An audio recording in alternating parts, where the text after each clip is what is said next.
afternoon, everyone. Welcome yet again to another APRC press conference. We want to recognize the presence of all honorable members in our midst, media houses, journalists, party supporters, Gambians as a whole. Welcome to the APRC Political Bureau. We very much appreciate your coming out of your busy schedules and time to come and grace this special day. We want to assure you, as usual, we'll have the normal presser, after which there will be open question and answer session. As we always do it, we're not restricting any questions. You can ask whatever questions you want clarity for, or whatever you have doubt, or whatever you want to know. We're open to all questions when we come to question and answer sessions. We're not going to limit what you want to ask or what you want to dilate on, only to balance it, to make sure every media house will have the opportunity to ask. We want to create that level playing field for all. I will not do much talking. What gathers all of us together here that is the ultimate goal, and it is what is important in our midst. So without wasting much time, once again to tell you welcome, and we appreciate your coming. I believe we're partners. You need information. We want to give it to you for the whole Gambia to know what is happening in trending times. So we're very much honored to have you in our midst. So without wasting much time, I will allow the interim party leader to have any statements to make or comments before he starts proper. أعوذ بالله من الشيطان الرجيم بسم الله الرحمن الرحيم الحمد لله رب العالمين الحمد لله رب العالمين الحمد لله رب العالمين. I want to appreciate and thank our deputy spokesperson, welcome the various media houses here in present, and thank you for honoring our invitation. Members of the APRC National Executive Committee. Of course, I want to specifically mention and recognize the presence of Right Honorable Dr. Fatoumata Jahumpa Sise in our midst. You are most welcome. APRC militants and supporters, and all others who came just to witness or hear from us. As Dudu said, today's press conference, the theme is mainly the draft 2020 Constitution. But at the end of the press conference, we don't squeeze media houses from asking questions outside the team. Media houses should be allowed to ask as many questions as possible, and it becomes our responsibility to clarify to the people we intend to lead. So as Dudu said, feel free. I don't have a write-up. I have jottings that I will be able to explain. But it will come in various phases. I will give it a preamble. I will look at some of the observations, comments, etc. made about the draft constitution and those who voted against it. I will also highlight recent developments. As we were coming here, we had some other developments that we must look at together, and we will put our position. The other aspect is we will show, as per the provisions of the draft constitution, why we think this draft constitution is not good enough. And there are some other legal arguments that we have all been hearing. We will look at it, focus on some key areas, and put up our opinions. So I will ask for your patience, because we want to do justice to the whole issues.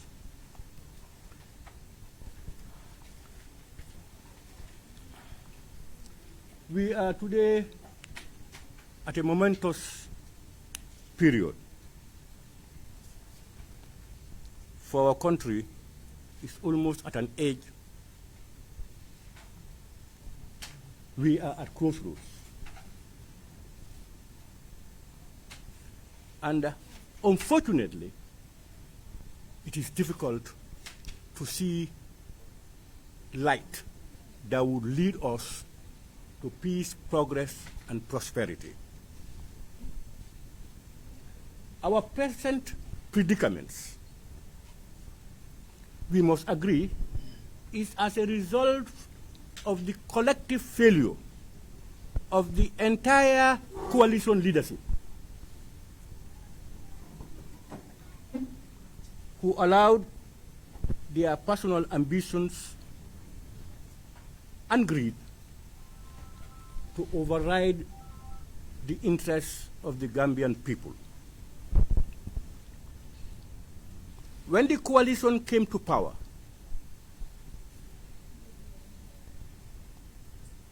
in 2017,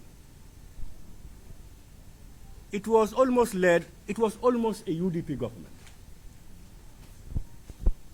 We heard President Barrow stated many times that UDP leader was his godfather. He relied on his intellectuals. And the UDP leader stated many a times that this is our Barrow. You remember fully the song he sang for the whole Gambia. Whoa, whoa, whoa, whoa, UDP Bankota. You remember it? He stated categorically that anybody who talks about a 3-year term, contrary to the 1997 Constitution, you will prosecute you. A lot of things happened. A lot of things were said. And together, they coined the strategy for the coalition government.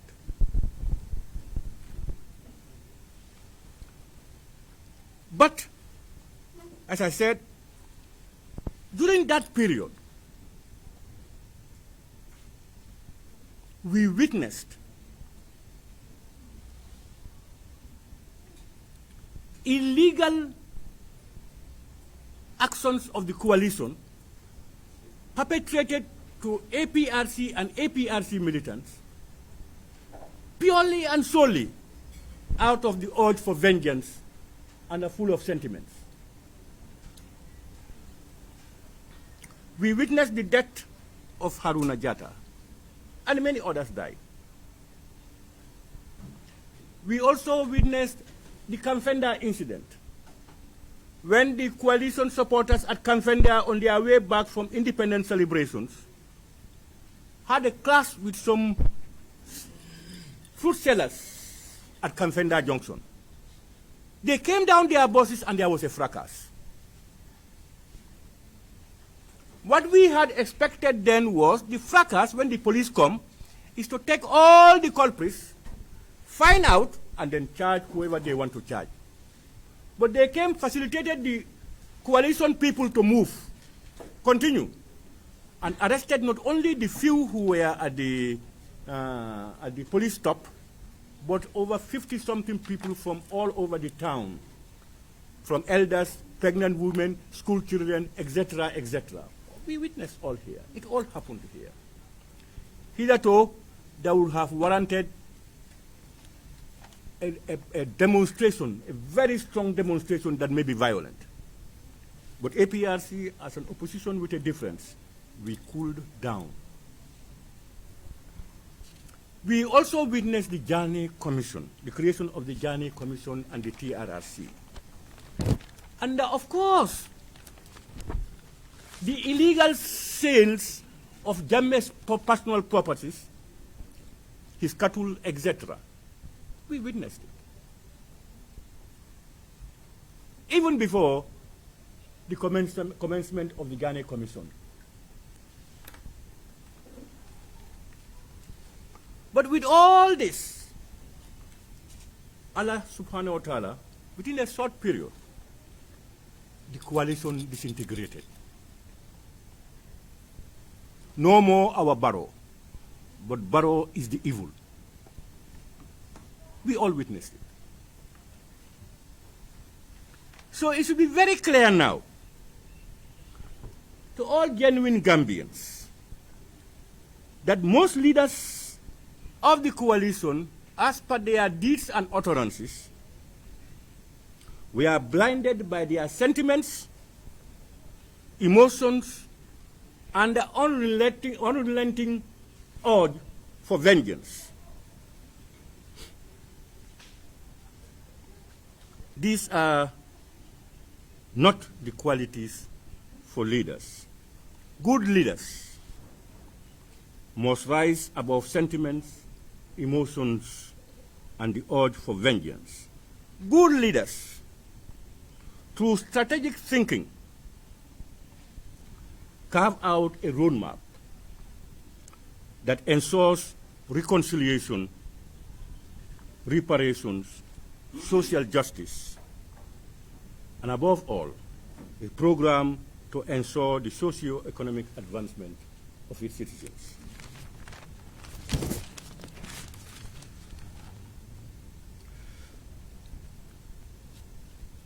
Now, before I turn to the rejection of the condition, I want to make a few things very clear. Following the 2016 elections, the coalition government, or the coalition itself, 7 political parties with 1 independent, scored less than 45% of the votes.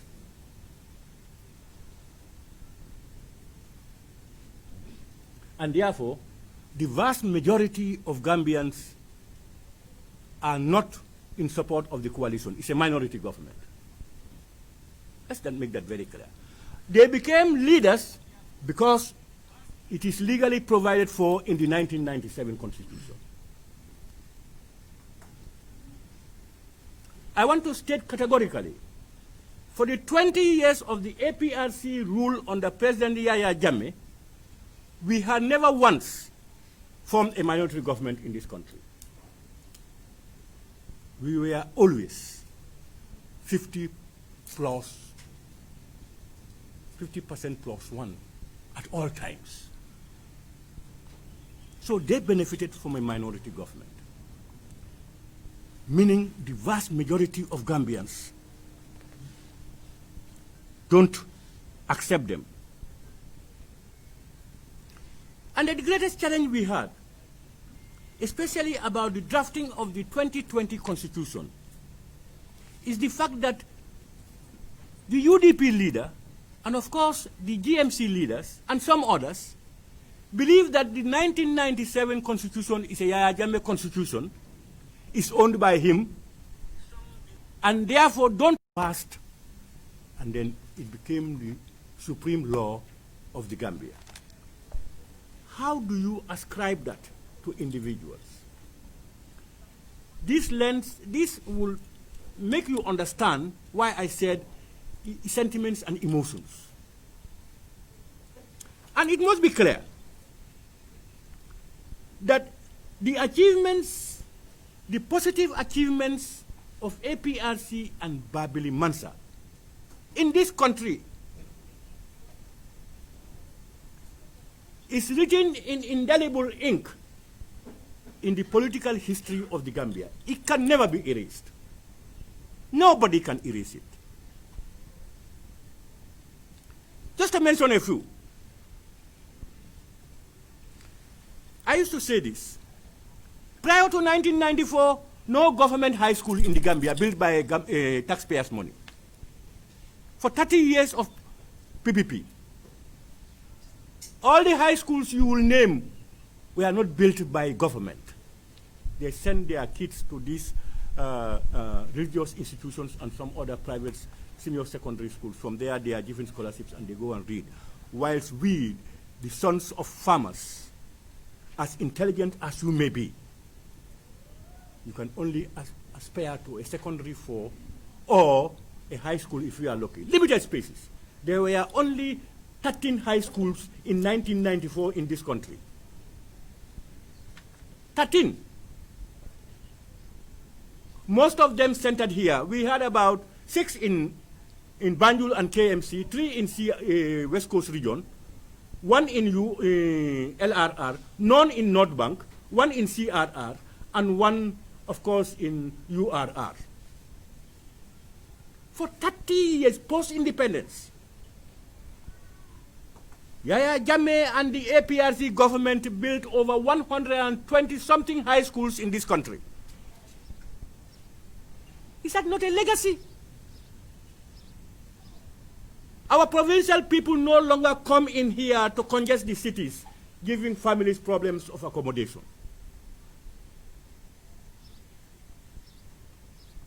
We had no hospital built by the previous government. We only had Bansang and the Royal Victoria hospitals, built by our colonial masters. The only hospitals we have is post-1994. We don't want to recognize those things. The famous institution they use to smear us, that is Gambia Television. It's a powerful, you journalists, you know what it means. Television is a powerful instrument of educating people. The only reason we could not have television then was that they want youth to live in complete darkness. President Jammeh and the APRC ensured youth participation in decision-making as regards those who lead them in this country. It was 21 years. It was brought down to 18 years. Women. Before 1994, any woman who marries to a foreigner and have children will never be Gambian citizens. It's only men who marry to foreigners whose kids can be Gambian citizens. So women don't matter. It is this constitution under President Jammeh that changed it to ensure that men and women are equal.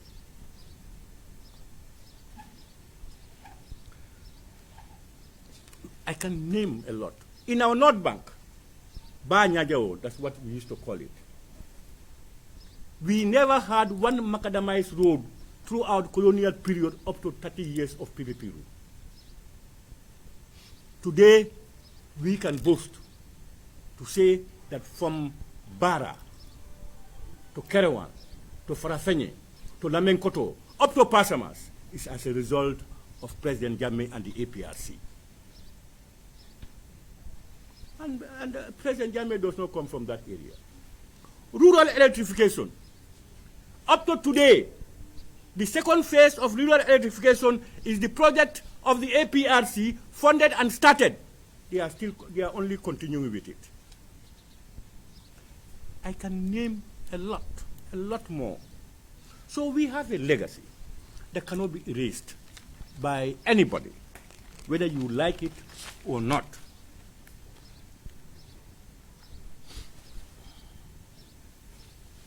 So it is important that we as leaders must honestly accept the verdict of the people if it is in compliance with our laws or the supreme law of the country.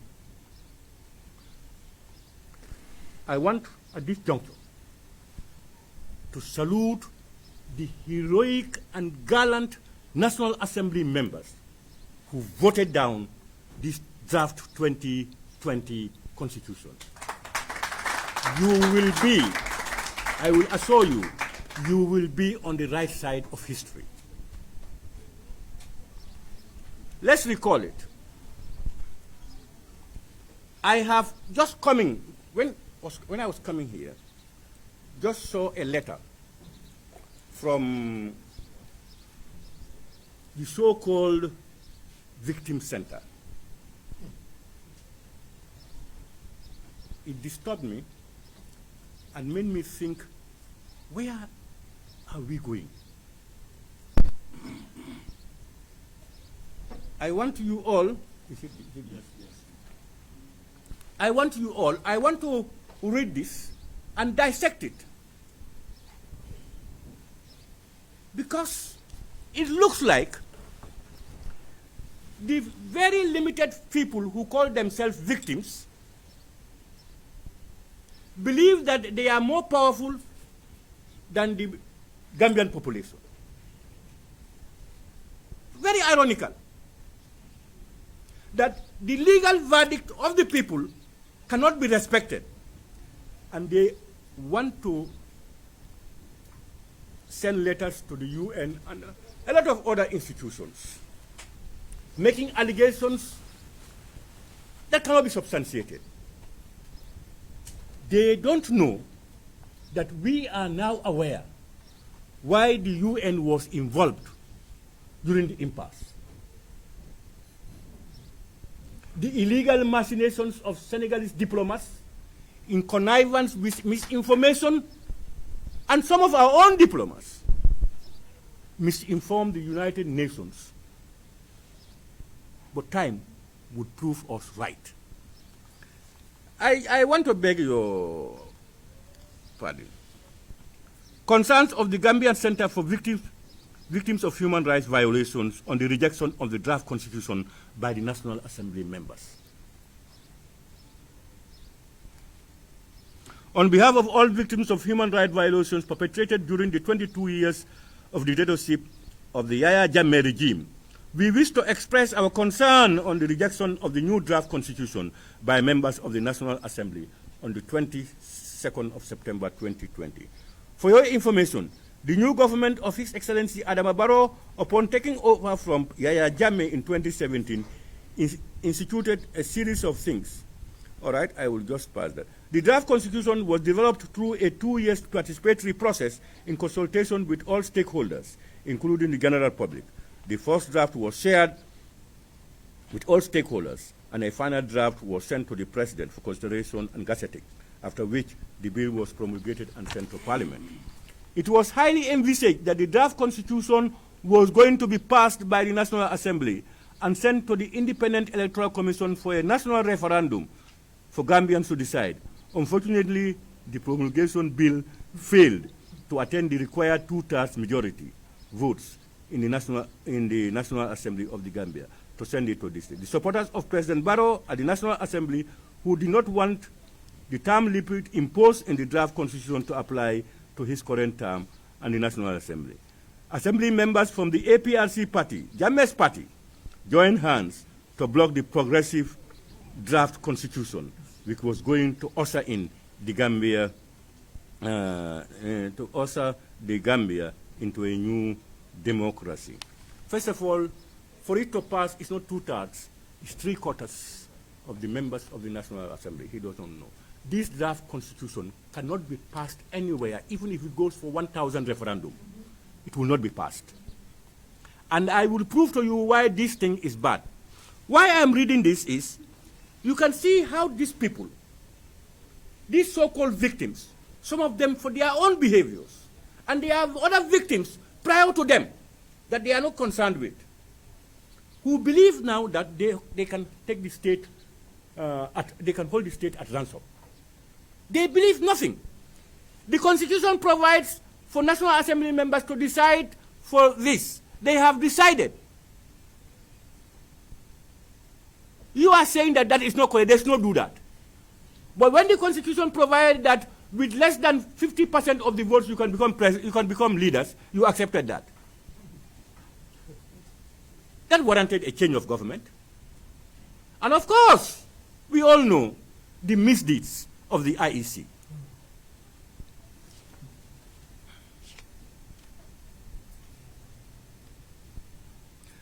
Under the current constitution, the Gambia legislature must act by a 2/3 majority before changes can be brought against Jammeh. Article 69 provides that a criminal court shall only have jurisdiction to entertain. All right, what he's trying to say here is the current constitution, it becomes difficult to get Jammeh. I told you people, vengeance is at the core of everything and not the interest of these things.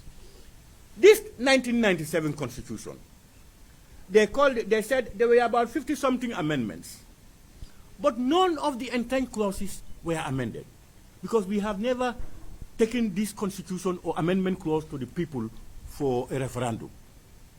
So all what they are saying now is untrue, because the people saw it and they voted it into power. Into power. So what are they saying? So they are now trying to change the constitution, create a new constitution, inbuild inside it sections that would enable them to go about with their sentiments, emotions, and vengeance. Should Gambians accept that? We have passed that. Leaders must grow. When you lead everybody. We must not be governed by our emotions. He went to court Article 13.1 to immunize members of the Armed Forces Provisional Ruling Council. Anywhere in the world, when there is a military takeover, the constitution is suspended. They rule by decrees. At the end of the transition, anywhere, there are consequential clauses that ensure that their actions at that time are protected. And also, these people, they were 5. One has passed away. Sana Sabali and Edward were here. They testified and went in their own presence. They were hailed. The only remaining ones is Yaya Jammeh and Yankuba Toure. So they are creating this for who? And we have seen Yankuba Toure, unfortunately,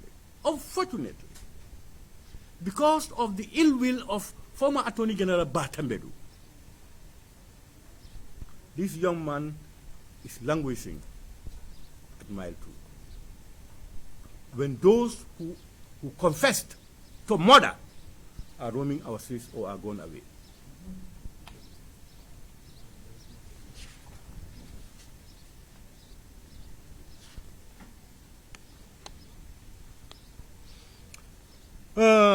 He talked about the APRC supporting the draft constitution in collaboration with others.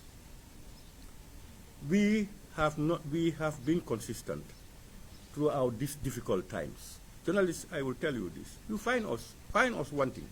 We have ever been under tenuous conditions, very consistent with our principles.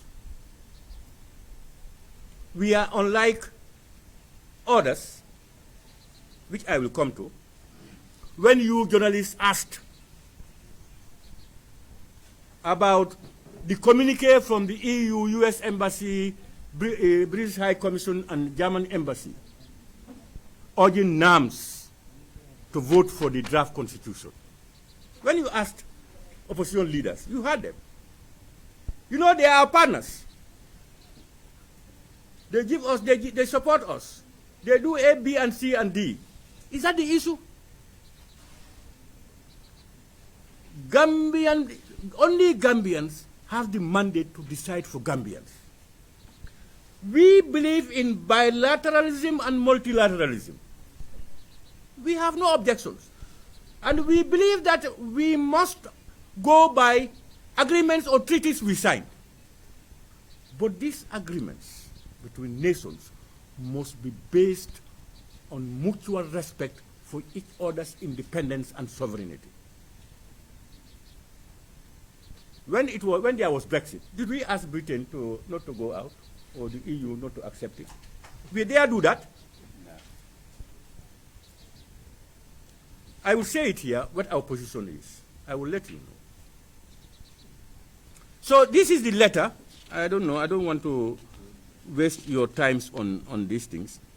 And he talked about wasting of the $116 million. I think I will address that in my dispensation. But this is the victim center. I want to call on Sharif Muhammad Kijera not to be a puppet, that he must put Gambians first before his selfish personal interest. That it is as a result of the wishes of Gambians that he is even able to create a victim center. If Gambians decide otherwise today, it will not exist. We had no victim centers for the malicious things done by the former PPP government.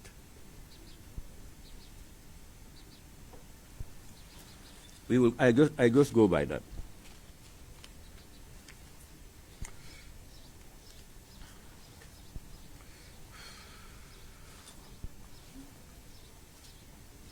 Yeah, as I said, the UDP leader, Lawyer Ousainou Darboe, so that the 2020 draft constitution being rejected is a wastage of $116 million. Now, do we gauge the wastage on the basis of amount spent or the end product, or the end product, the quality of the end product? We spent 100 million or 200 million on a transaction. The money does not matter if the end product is good for people. But how can you say we spent 116 million and the end product is useless? That is complete wastage. And that wastage was caused by them, because they want to capture in the draft constitution their individual interests at the expense of the vast majority of Gambians. So telling us it's a wastage, we would rather waste 116 million than have a haphazard document that does not go to address the aspirations of the Gambian people. And I remember when this thing was tabled in Parliament, Khalifa and some others said it is better for us to look at the 1997 Constitution, do the amendments. Whatever we want to add, we add. Whatever we want to remove, we remove. The 1997 Constitution is not all a foolish one. I just want to just read one portion of it. That's of course, Chapter 1, Section 1. Section 1(2). The sovereignty of the Gambia. This is the 1997 Constitution. The sovereignty of the Gambia resides in the people of the Gambia, from whom all organs of government derive their authority, and in whose name and for whose welfare and prosperity the power of government are to be exercised in accordance with this Constitution. This alone is only anything that would happen would only mean that you need to strengthen your institutions. But the relevant constitutional provisions are there for us to operate a system of governance that we all desire. This and many more are in the 1997 Constitution. We remember that when they came to power, the first two things they did was to amend the 1997 Constitution. One dealing with age. Remember? Age. Because a vice president was selected contrary to the Constitution, which is impeachable. He could have been impeached for that. It took us months and months and months for them to amend the Constitution and bring him in. We all witnessed it. Very little outcry from even the media houses. If that were President Jammeh's government, we will not listen. There will be a lot of drummings, you know. We also saw the amendment of, was it Section 91? Where when you are sent out, you are expelled by a political party, you lose your seat. I will make comparison to some provisions in the draft constitution that you will see that these people are full of contradictions. They are taking us for granted, so-called intellectuals. I call them so-called intellectuals. We cannot be taken for granted. I will come to address those issues, God willing, inshallah.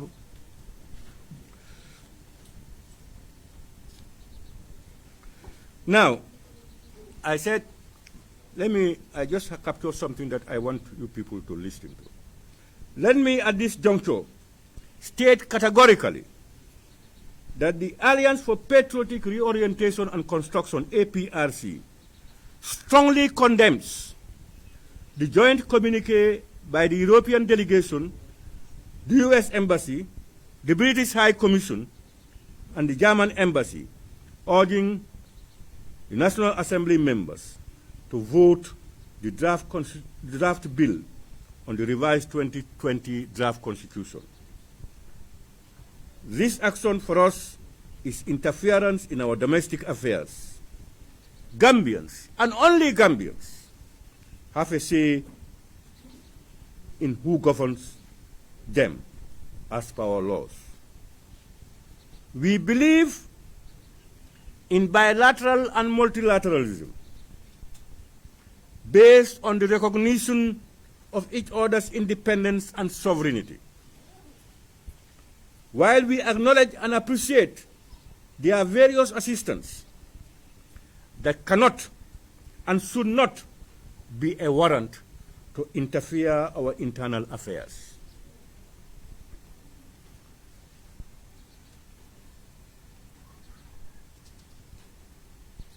We let the British and the EU decide upon Brexit, so let them leave us alone and Gambians to decide.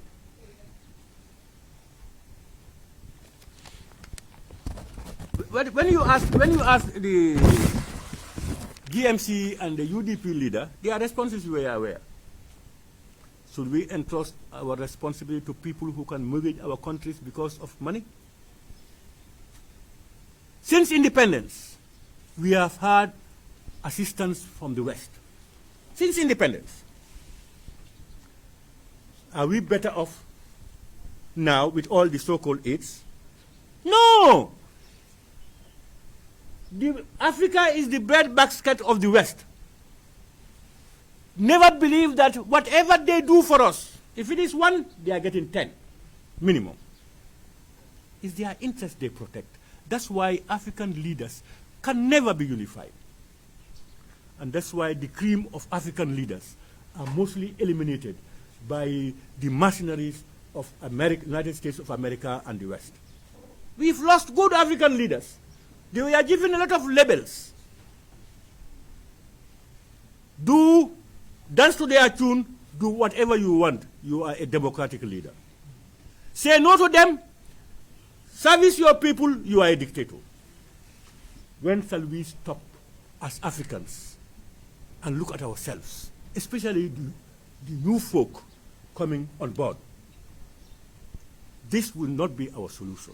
Our solution is for us to tap from others what we think is best, but for us to decide on our own and to collectively forgive each other, map out our strategies, and then unify ourselves for our common good. That alone, and only that, a fragmented Africa. We all know Yahya Jammeh. He's one of the leading Pan-Africanists of our time.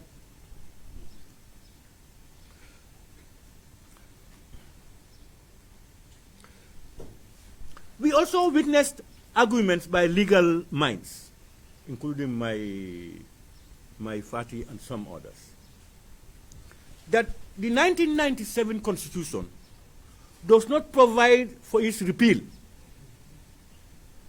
No provisions in the 1997 Constitution provides for putting aside this whole Constitution at one go.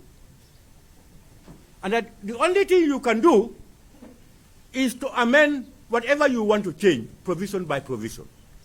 At the end, you can remove all what you don't want and put in all what you want. That's the type of constitution we have. But why? The Chief Justice then was Batembedu. Lawyer Ousainou Darboe is a legal practitioner. My Fati is a legal mind. Why did this escape them? Is it deliberate? Just to misguide us?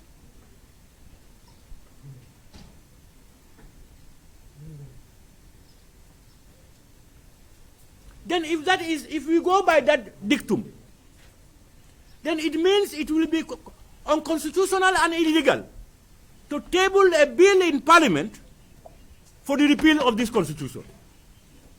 If what my and some other legal minds are arguing is true, then it becomes treasonable for anybody to table this for repeal, because it's contrary to the Constitution. The laws that govern us today is the 1997 Constitution. I want to open up so that we all look at it, how mischievous some of these people can be, just to lead us into something that we don't understand.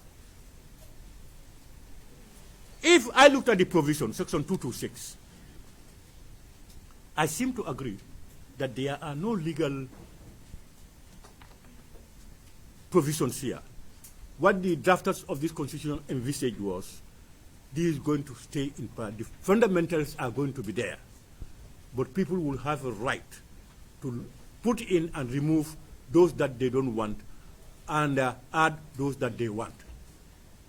It comes to the same thing, basically.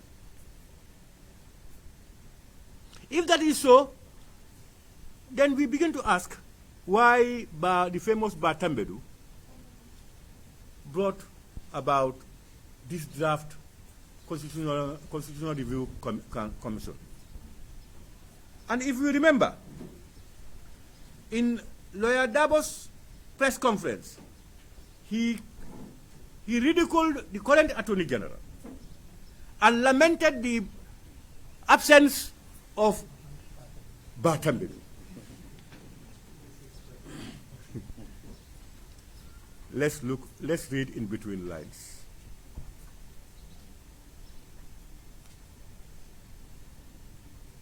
Batambedu is one of the worst criminals that has thrown us into this predicament and dodged and left.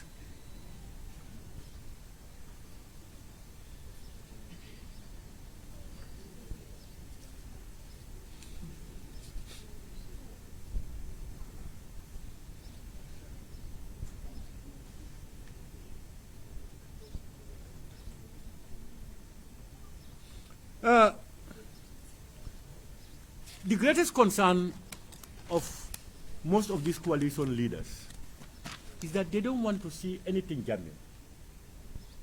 Anything that is related to Jammeh, good or bad, they don't want it. That's why we suffered.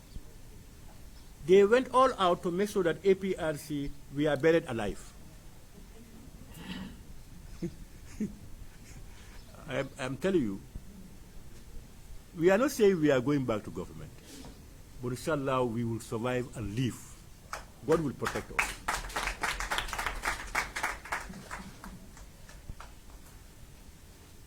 These are some of the things. Now I want to lead you people, because the adage, you have not heard from them, the coalition leaders, why we should support the draft constitution.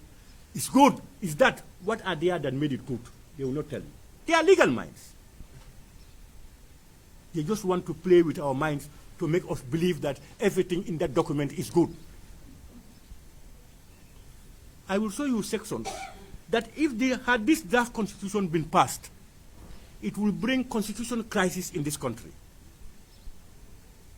And I challenge anybody, whoever you are. Now, let's go through why some of the reasons, making reference to the draft constitution, why we think it's not the type for Gambians.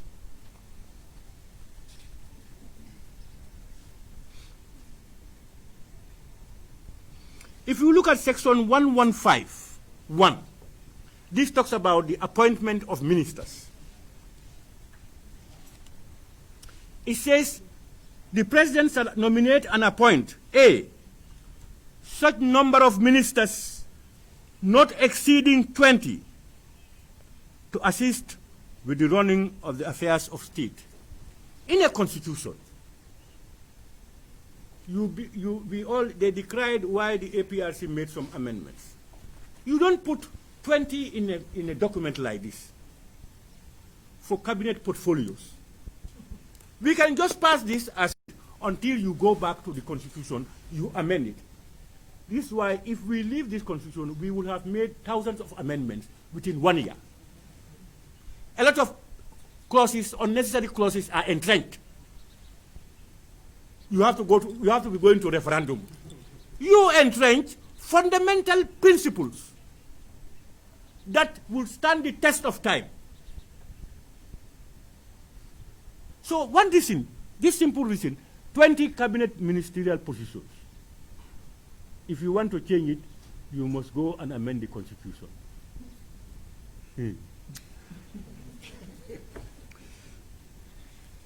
Section 97. This one I want you people, journalists, to listen very attentively. Very attentively. Because otherwise, this is it can create a possible constitutional crisis that cannot be solved. I will lead you through. It's about procedure of election of president. Listen very attentively. And it tries to establish to ensure that anybody who becomes president, you must have 50 plus 1 of the votes out of 100. Huh? 50% plus 1. So you cannot become president when you don't have 50% of the supporters of the country. Good. That's the spirit. Look how they framed it. The Independent Boundaries and Electoral Commission shall declare a candidate elected as president if the candidate has received more than half of all the votes validly cast in an election. More than half. You cannot be president without half. More than half. Huh? 2, if on the first election no candidate is elected, the Independent Boundaries and Electoral Commission shall hold a second election within 14 days of the date of declaration of the results of the first election. Meaning, after the first elections, none of the candidates is able to get 50 plus 1. Then the Independent Electoral and Boundaries Commission must conduct another election, a second round, within 14 days. Huh? We go. It's just 4 clauses. I'll soon finish. 3, very critical here. Listen here very carefully. In the second election, the only candidates that shall be the two candidates who received the highest number of valid votes cast at the election. I will analyze it for you. And then lastly, where at the first election, more than 2 candidates received equally the highest number or second highest number of valid votes, the candidates who received the highest number and second highest number of valid votes shall participate in the second election unless any of them withdraws his or her application. This is the dangerous position. Let me explain it to you. That's why I said you people must listen. Now, it says, for the second round, the 3. Dudu, who has 30,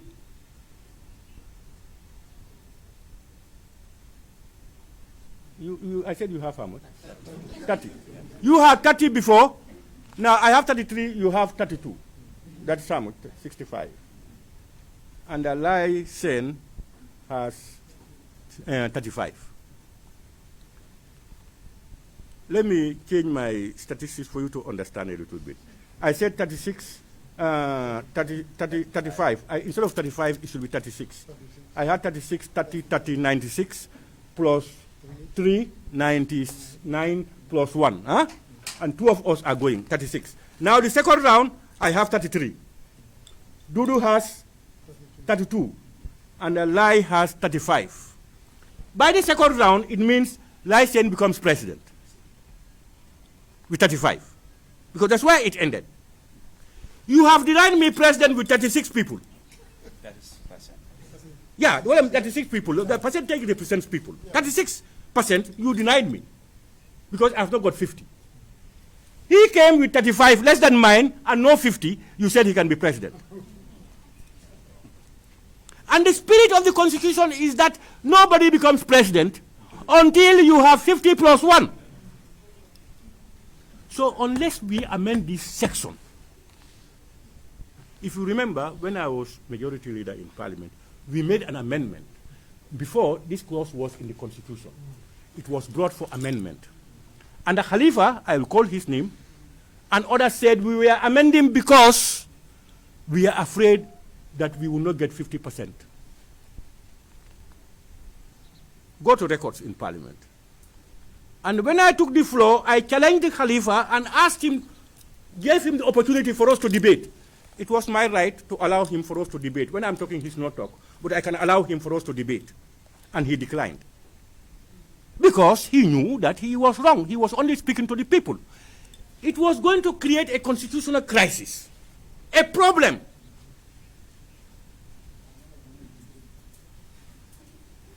And when we looked at this draft, when we looked at it, as a party, we made our observations. People don't want to listen to us. They think we are out, we are not interested in Gambia. This alone should warrant us to put away this draft constitution. This alone. And many more are coming. I hope you follow what I'm saying, journalists. Section 97 will bring crisis until it is expanded. Let them believe that it could be 3, and if it is 3, what happens is the first 2 again will have to go, or there must be a determinant factor to ensure that one has 50 plus 1, and that we don't deny somebody with higher vote before denied presidency and somebody with lesser votes becomes president. Those are contradictions, even to the common, normal human being. I challenge anybody on the issue. Now we move. There are a lot in this. I just want to pick out some of the reasons that it's not unilateral. Oh, we don't want it because we are part of the 97 Constitution. We don't want it because based on reasons.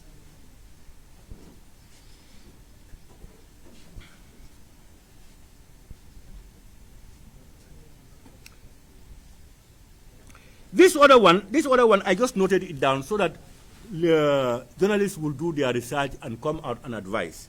I said it talks about challenging the validity of elections of president. When you look at section 101,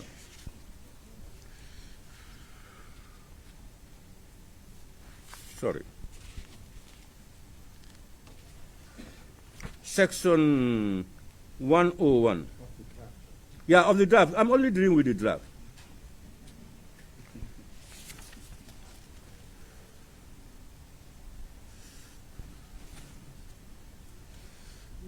Challenging the validity of the, challenging the validity, here it is.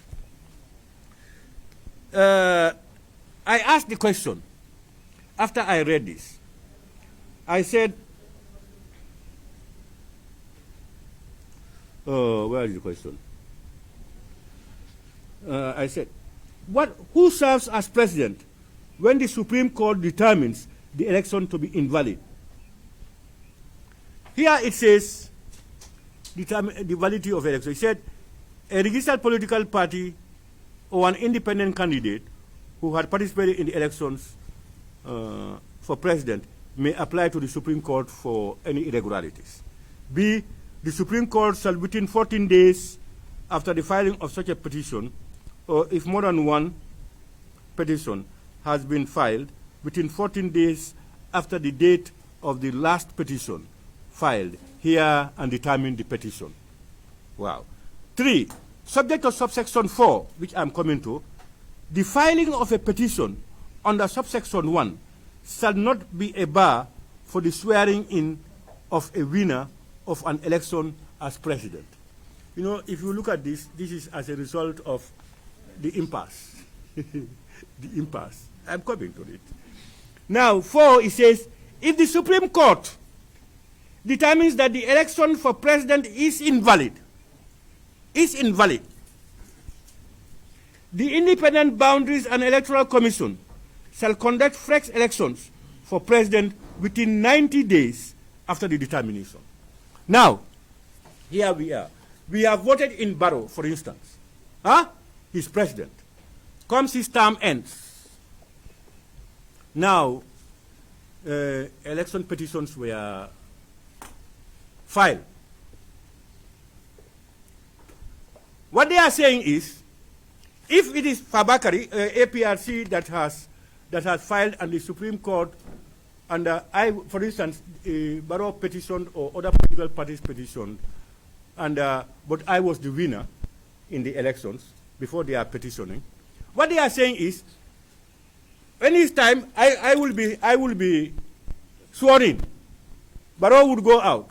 The petition is determined, and if the petition is determined, it's irregular, it's not straight, they are cheating, then we must go back to elections. And I am president. I have not won the elections. I have cheated. I am sworn in. 1. 2, the person we put in, who was elected into office, it's just that his term is ended, is denied. Now, during that period, 90 days of transition, who becomes president? Is it me, who has not won the election? It has been categorically stated that I have not won the elections. It was rigged in my favor. Should I be president? Who now becomes president by this act? Who? See, at the back of their minds, they had Yaya Jammeh and what happened. They don't know that that is history. And that it affects them, it can affect any other person. Imagine somebody who has cheated and is sworn in as president and goes to conduct the elections again, because the elections will be conducted under his leadership. I ask, who becomes president during that period?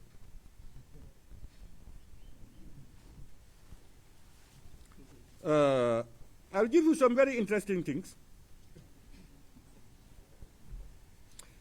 Here, when we talk about the removal of a president is somebody who is elected by the people.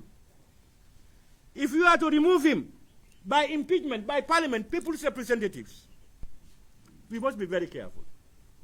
What I don't understand is, when we are making laws, we try to ensure that we don't have room for connivance, conspiracy. It says, my concern here is, if the president is impeached by parliament, what they do is usually is about half of the people of parliament would write and then do something to impeach the president, and then when it is passed in parliament, it's sent to the Chief Justice, who should appoint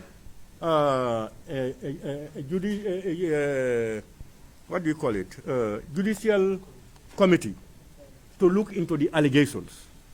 But what they said here, my concern here is, what they said is, where is it? He said the Chief Justice given no specific time frame. He just said without delay. When that thing of impeachment comes to a Chief Justice, and you tell the Chief Justice you are to constitute a tribunal without delay. Without delay may mean 1 day, 1 month, 3 months, 1 year. It can mean anything. Why not specific? So the Chief Justice also is not given room to maneuver in favor of anybody. At least within 1 week or within 2 weeks, at least within 2 weeks, at least within this time, specific time frame. This is what we are saying. Without delay, there could be a lot of connivance. Parliament can be made to be frustrated. If we have a Chief Justice who is in support of a president, the law says without delay, you will be there for long. So, in order to take care of that, we need specifics on that the Chief Justice should do it at least without delay, but within 2 weeks, within 1 month, within 1 week, with specific time frame that he cannot build. That's our concern.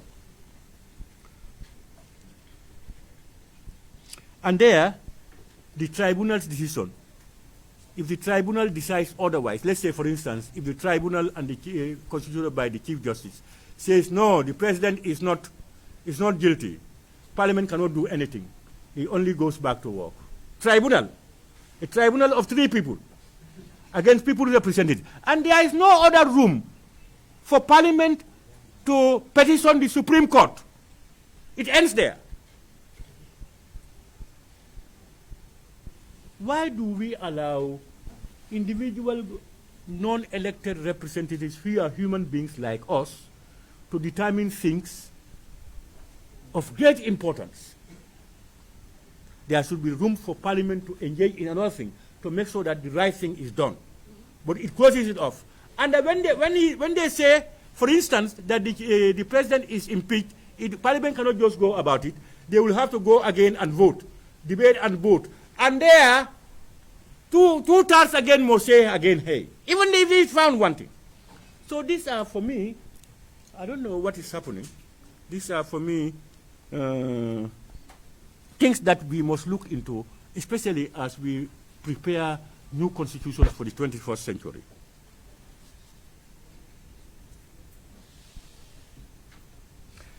Section 116, 2E. Here, with all due respect, I want to say, I think they want to exonerate our so-called intellectuals from the diaspora. That's my opinion. Who may be criminals in the diaspora, but it does not count against them when they are in the Gambia. But if you are a Gambian who is completely resident here, a small thing can prevent you from having those things. Let me show you. 116 is here, very clear. Section 116, where is it? Is qualification and disqualification of minister. 1162E. 1162E. I will read it for you. A person is not qualified to be appointed a minister if he or she, he says, subject to subsection 3B, has during any period of service in a public office or in the private sector in the Gambia been terminated or dismissed for dishonesty or moral misconduct. In the Gambia, if you have been found dishonestly only in the Gambia, if you are in Sierra Leone and you have those dishonesties and criminal behaviors, it does not affect you. It is, why Gambia? You talked about the private and public sector. Why limited to the Gambia? A criminal who has done criminal activity in Senegal is equally a criminal. Why do we exonerate them? Why specific? It only affects Gambians who are resident in Gambia and working in Gambia. Why? If we are to bring in honesty and transparency in what we do, you must at all times behave good. If you go to UK, you are convicted for drug trafficking or for stealing or burglary, it's equally as bad as if you are caught here. Why do we exonerate those people and then the ones who did it here, we punish them?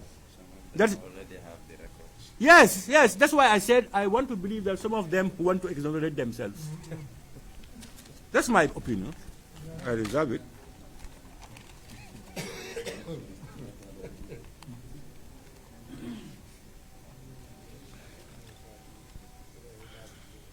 Now, this one, section 141 and 144, deals with the National Assembly. You know, one is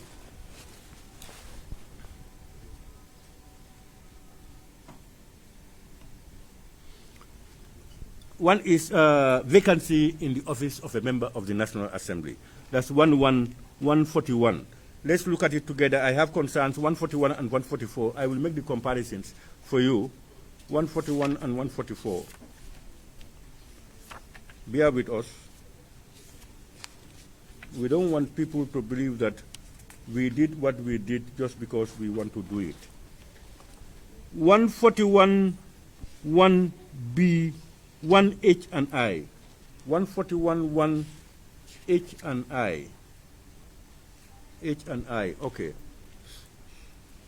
It says, the office of a member of the National Assembly becomes vacant if the member dies, the member renounces his Gambian citizenship, the member is declared to be of unsound mind, the member resigns his or her office, the member accepts appointment in a private position or in a regional district, the National Assembly is dissolved, any circumstances arise that if he or she were distinct, and then H, he said, having been elected as a member of a political party, he or she voluntarily resigns from that political party, joins another political party, or opts to sit as an independent member. They are taking care of the UDP. The UDP candidates who turn independent. Now, my argument here is the same coalition. When a party, like before, if APRC expels Fabakary, I lose my seat in parliament.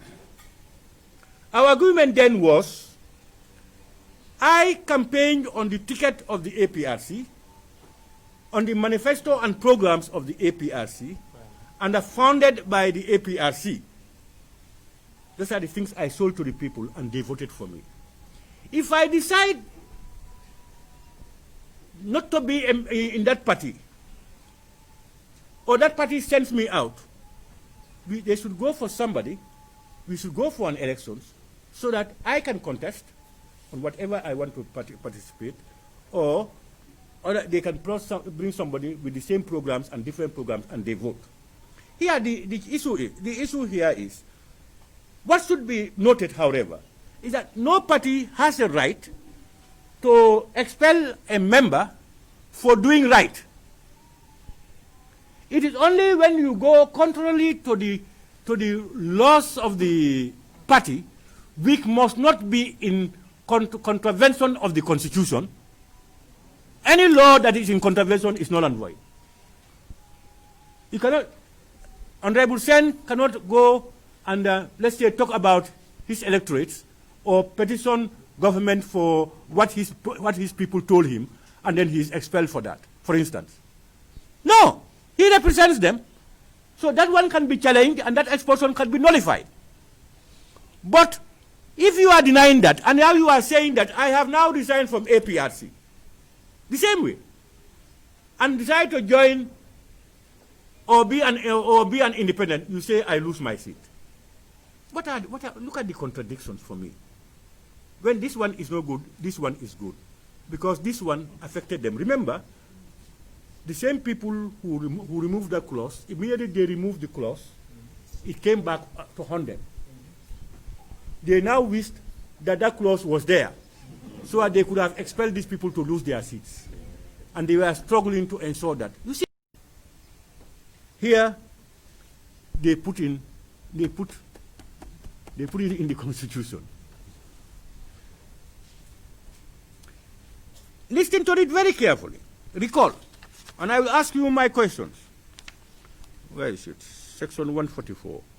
3B is my concern. 3B, I will read there. Subject to that, registered voters of a constituency or administrative area of the National Assembly, representing persons of disability, etc., members of the National Assembly, before the expiry of the term. A member of the National Assembly may be recalled on the grounds of gross misconduct, misbehavior, etc., violation of provisions of the Constitution, and a persistent failure to keep his people, to keep his or her constituents informed of decisions taken by the National Assembly. Now, 3 says, the registered members of a single member constituency, an administrative area, or the National Federation representing persons with disabilities, as the case may be, may initiate the recall of their member of the National Assembly by petition in writing. A, setting out grounds relied on. B, I have told you reasons why they can be removed. B is my concern. Signed by not less than 1/3 of the registered voters. 1/3 of the registered voters. And then it's delivered to the speaker, and the member also is informed. And then when the speaker receives this, he shall transmit the petition to the Independent Electoral and Boundaries Commission. And they will verify where they are registered voters of the area.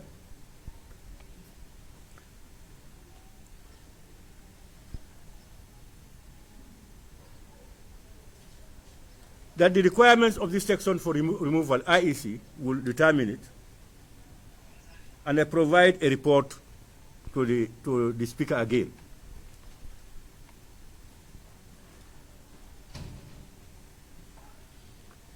And if that happens, if the Independent Boundaries Commission, after considering the petition and the representation of the member of the National Assembly concerned, reports to the speaker that the case for the recall of a member of the National Assembly has been made, the speaker shall immediately declare the member's seat vacant and notify the chairperson of the commission of that fact so that there could be elections. Here, we have had it. An electorate, one constituency, 1/3 of the electorates, 1/3, come together and sign a petition, give it to the speaker and to their NAM. The speaker gives it to the IEC. The IEC confirms that whether they are members of the constituency, and then the allegations against them, they find out. If the IEC says, yes, these people are ready, these people are right, that member loses his seat immediately. Now, I want to point out a few things. 1/3 of the population can conspire to remove somebody voted by more than half of the population. 1/3. We went into elections. I have 55% of the votes. Some people, 20, 25, 30, they have it. With my 55%, the remaining 45%, they can conspire. They only need 30% and a petition against me. 30%. Less than 1/3. Is that not criminal? To remove an elected representative. 2, there are no judicial investigations informed. IEC, you can be a thorn in the ass of the IEC as a NAM. And then your people just go to them and tell them, oh, this Dudu is that and that and that. They said, oh, he was opposing our this thing and this thing and this thing. They said, yes, Speaker, it is true, and they have fulfilled the conditions. Dudu loses his seat. No room for Dudu to petition the Supreme Court or any other high court for determination. You just lose your seat that way. We are encouraging criminals to usurp our powers. Criminals to usurp it. You can be very effective, very loving. Some senior people with money and influence can just conspire to get you out. That, for me, these are serious concerns for us. I don't know whether you're following my logic. All right. I will not give you all. I have a lot of them. You've given them enough. Call of members. All right. I will just look at some other key ones. Establishment of the National Assembly Service. Those are with National Assembly. Okay. Privileges of witnesses. Now, privileges of witnesses, what they are saying is, if a witness, if you are called to the assembly to testify in presence of either at a plenary or a committee, what you say there cannot be used against you in a court of law. For us, it means you can go to the assembly and tell them lies. Because whatever you say there will not be used against you. So you are encouraging people to lie to the assembly. That's what we are saying. Independent institutions, I think this is where we will all scratch our heads. Independent, I just explained this. So-called independent institutions includes the underneath, below the line institution created that most people don't know. That's the Constitutional Implementation Commission. That this draft commission will have a commission that will see its implementation. Just listen to that. And there are 5 other independent, so-called independent institutions. The Ombudsman, the Auditor General, I'm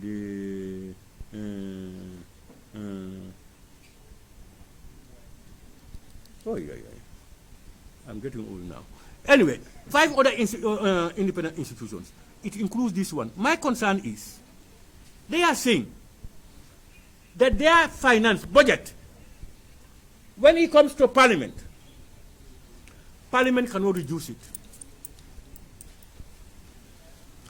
Even if Parliament cannot, even if whatever it is, they cannot make it lower than the previous budget. Like last year's budget was 10 million. If you bring 12 million or 14 million or whatever, I cannot bring it down less than 10 million of the previous year. Now, if last year, in the budget, you were to buy vehicles, build these things, buy furniture, buy all these things, do all these things, that's a one-off thing that will make your budget big. The following year, you don't need those things. But you are telling Parliament cannot tamper with that budget to make sure it goes below the previous year. Is that sensible? What powers do they have? What job can they do that's more important than people's representatives?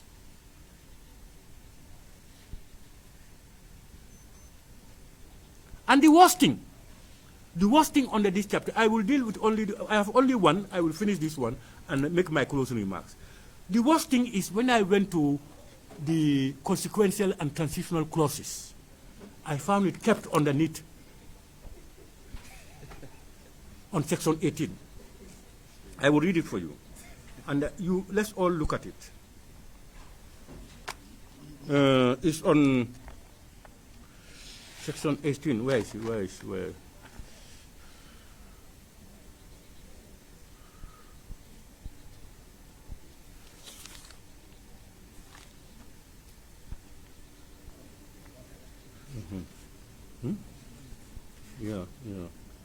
Alteration.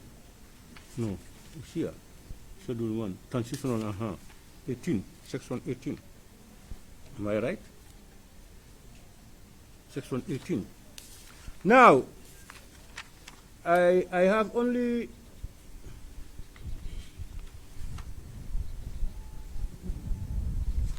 No, I'm not looking at...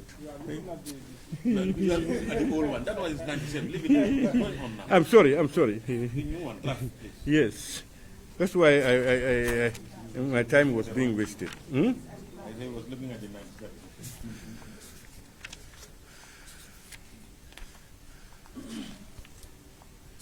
Transitional and consequential. Yeah. Transitional and consequential. And these transitional and consequential clauses are all entrenched. Remember that. It means you cannot remove it. Parliament cannot remove it until it goes to a referendum. Spend money.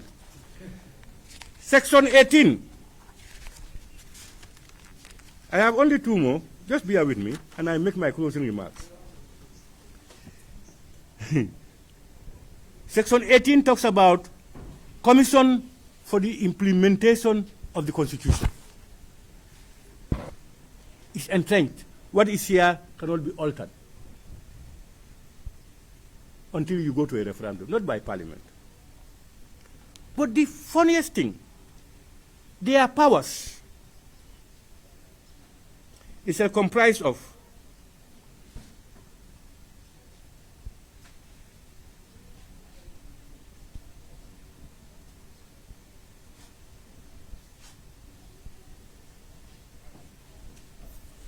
comprised of a chairperson appointed by the National Assembly, 4 other members, at least 2 of whom shall be a female, and then 3, where my concern is most.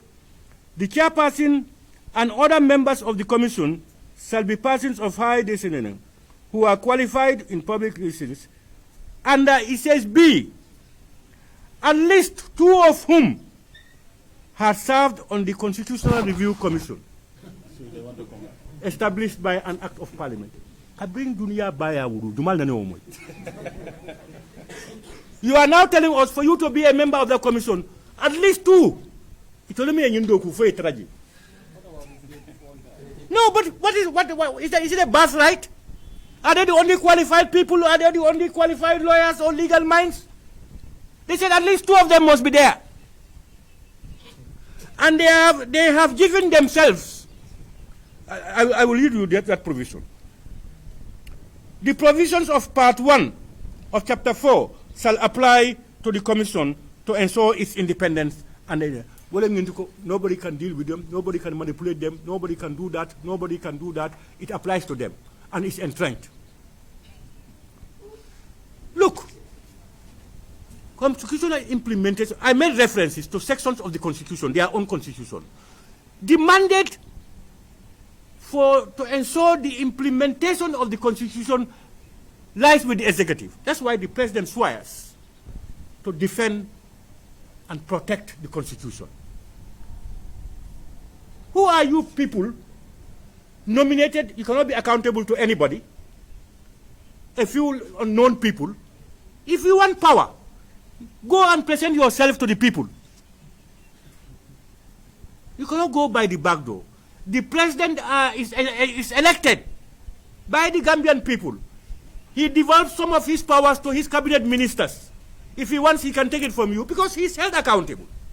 How can we stop that and give it to individuals we don't know? This is what is in the Constitution. More than this are all in this Constitution. These are inbuilt. And I'm sure some of you have not seen this. There are a lot of them. I have over 50-something. The last one I want to deal with is the issue of, because I observed that, is the issue of chieftaincy and secretary general. In this constitution, it says chiefs shall be elected by universal adult sovereign, and alcalos to be nominated, to be appointed.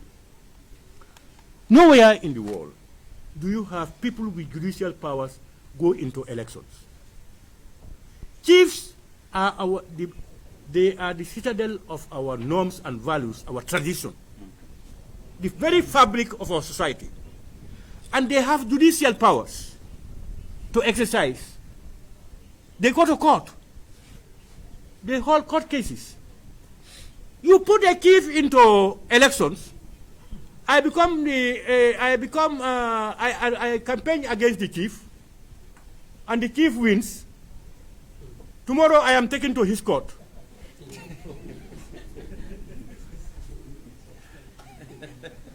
And once elected is for life. He can torture his opponents for life. Look, yes, and they said chiefs do not participate in politics and the alcalis. Fine, then why? And they said the elections will be done on non-partisan. Can you have elections on non-partisan? My brothers, you can, if we entertain elections into our traditional chieftaincy and alcaloships, we will lose the very fabric. It will, our norms and values will be diluted. Because you will see in a district, for instance, me, myself, I have some small money. I will just go to Jara Central. I'll be there with the Jarankas. 1 year, 2 years, is the time for chieftaincy. I come out with my money because I'm helping them. I have money. I come out with my money, they vote for me, I become chief of Jara. I know from Yomi, I have no knowledge of their values or norms or customs or traditions. I'm a stranger in the whole area. Look, that is not the purpose of chieftaincy. Chieftaincy is our symbol. And if we are going to leave them with judicial powers, it cannot be elections. It cannot be. And we must recognize the traditional system of inheritance. That's my concern with chieftaincy. Chieftaincy, elections, wow, we will campaign. That alone, we will campaign the whole Gambia. The other one is the Secretary General shall not, in the performance of his or her functions, be subject to the direction or control of any other person, authority, but shall, in the performance of such functions, have due regards to the policy and programs of government.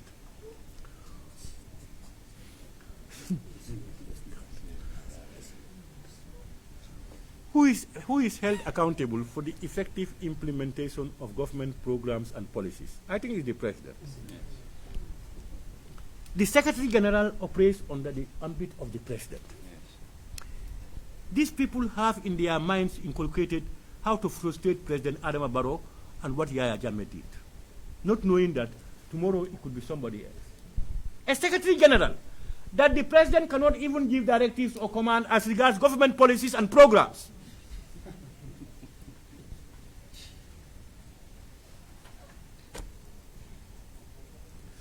My brothers, these and many reasons are why we believe.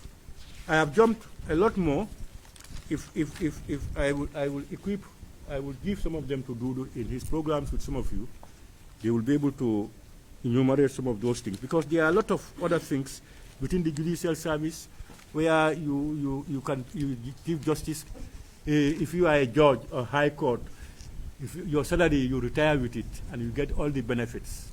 You retire with it and you get all the benefits because you don't want to be corrupted. You don't want to be corrupted. You don't want him to be corrupted.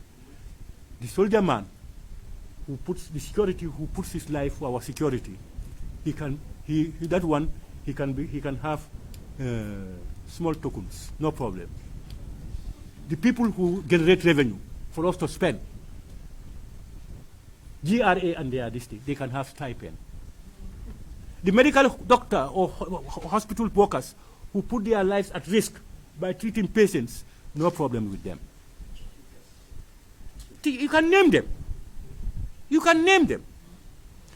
You see, before these things can come into play, the basic fundamentals must be achieved. The average Gambian must be able to have survival average earning. You cannot pay people 1,500, 2,000, and you want to give these people pension scheme of what they retired with in their hundreds of thousands or what? Is that sensible? Look, because some of them may foresee that they will be judges and they want to go and enjoy it. Not here. So these and many more are embedded in this. But as I said, I will end it up there and then come up to my concluding remarks.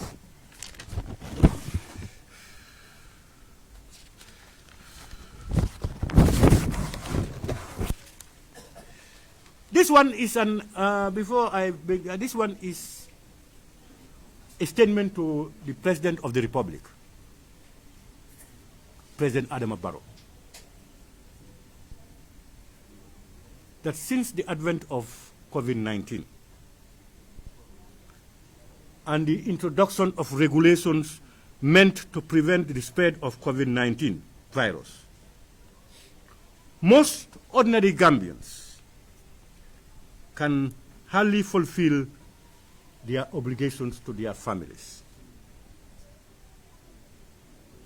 Those who are renting, they don't have means to pay their rents. There are families who are, the entire family is on rent. And they live on subsistence level. That is, they go to look for money today to be able to give, to put food on the table tomorrow. When the economy is contracted, People are restricted to go and look for whatever. Imagine what happens to those people. And it has become clear that the millions and billions of dollars that had come in have definitely been mismanaged. The Honorable Minister of Health himself told parliamentarians in their eyes that there is serious mismanagement and corruption in his ministry as regards the management of those funds.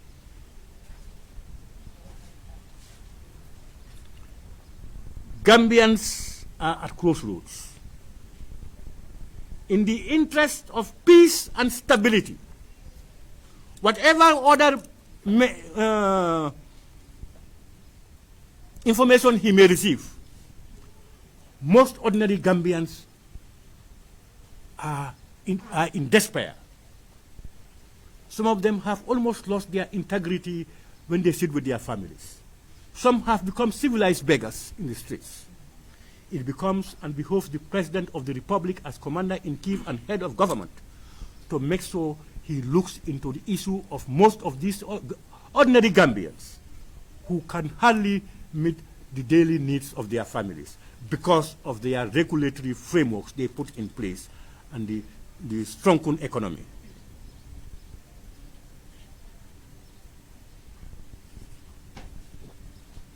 The other thing I want to talk to President Barrow.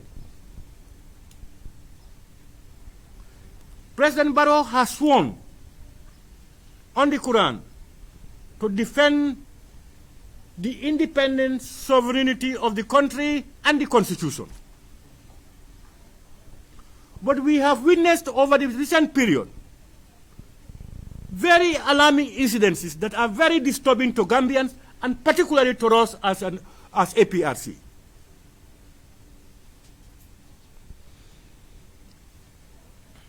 You remember,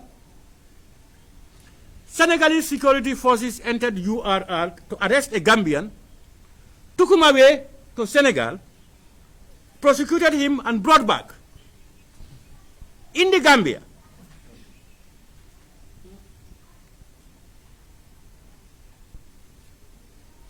We also remember that truckloads of timber were caught by Senegalese troops in the Gambia. The case was taken to court and a court decision given, and the Senegalese forces refused to obey the order of the court in the Gambia. Yes! We are also aware that a Senegalese soldier was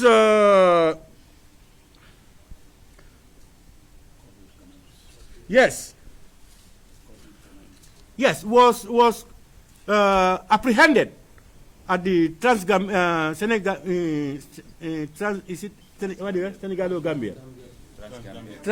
Bridge with Thai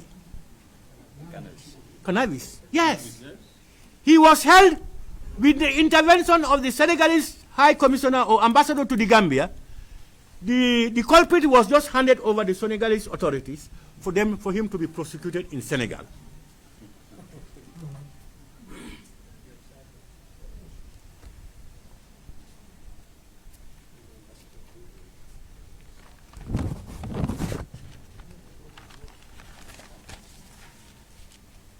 We are aware of the rumors about our offshore oil. The Sangomar in Senegal, which is at border with the Gambia. And you know oil is liquid. If you are in a border here, we have oil here, oil here. If you are sucking here, you can suck along mine. That's just natural and common sense. We are made to sign certain treaties that were alleged by people. The transboundary resources. There is a legal framework that allows the two countries to be able to exploit those resources for their mutual benefit. But we are not informed. We don't know government positions. Are these allegations true? They are so quiet on these things, and the evidences are coming out one by one.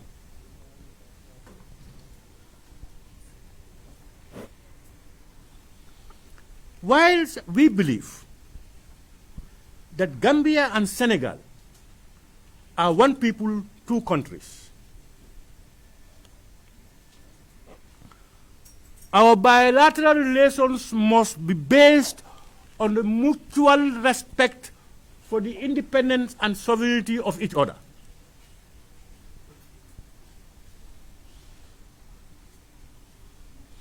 We have observed that the Gambia is gradually moving to be a province of Senegal.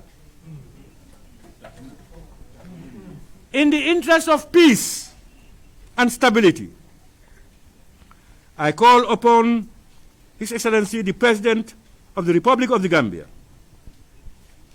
to revisit our bilateral agreements with Senegal with a view to ensuring the Gambia's independence, sovereignty, and dignity. This will never, never, ever be compromised by Gambians. Equally, Your Excellency, the current tensions within the Serahule community in the URR is a cause of concern and must be taken seriously with a view to amicably resolving the matter through dialogue. I strongly advise that representatives of all sides be engaged and, as customary, have dialogue to peacefully resolve the matter. Equally, following COVID-19 regulations, the price of fuel was reduced from about $50 to $40. But to our dismay, on the whole, these increases have been coming up from gradually until today it's about $44 again, with no announcements. They were happy to tell Gambians, we have reduced fuel to $40. But they don't inform Gambians as to when fuel prices are increased. I remember during our time, even if we add 30 bottles, we announce it. Now the price of fuel is gone over $44, going back to square one, and we still have COVID-19. People are still suffering. Drivers are suffering. Everything is happening. They are gradually increasing the fuel prices again. I don't know whether His Excellency is aware.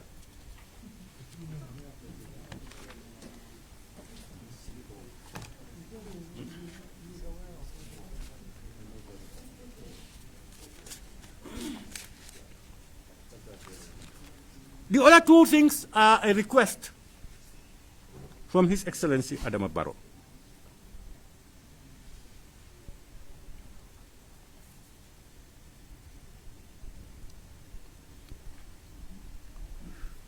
In the name of, on humanitarian grounds, and in the name of justice, and with the advent of COVID-19, a deadly virus,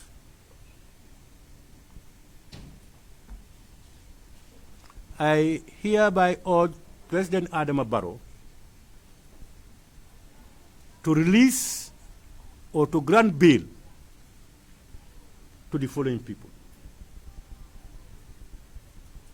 who are currently at Mile 2 prisons. The NIA 9, who over the past 3 years have undergone trial. And if we remember and recall, former AG Ba Tambedu appointed private lawyers to prosecute the NIA 9 and paid them over $40-something million, including his own senior brother, Sirif Tambedu. In our own presence here, interestingly and unfortunately, he was caught, Sirif was caught, daylight, when Yankuba's wife, the discussion with Yankuba's wife, Yankuba Baji's wife, he was taped unknowingly, and Panderi lay hands on the tape, and it became viral. The only thing he had to do was to resign. Here, in our own very eyes. Batambedu appointed his own senior brother, the same mother and father, to be paid millions of dollars just for the NIA 9, and mainly for, what's the name of that UDP man who died? Sandeng. As if Solo Sandeng's life matters more than any other life that had passed away.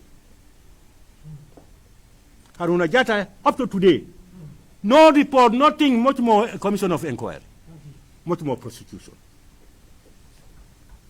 So I call on President Adama Barrow on these grounds, and we know that it's COVID-19. The prisons are so tight and congested that it could spread to these people. If they cannot be released, for instance, let them be granted bail so that they can be going to court and out. That's my appeal. Yankuba Toure,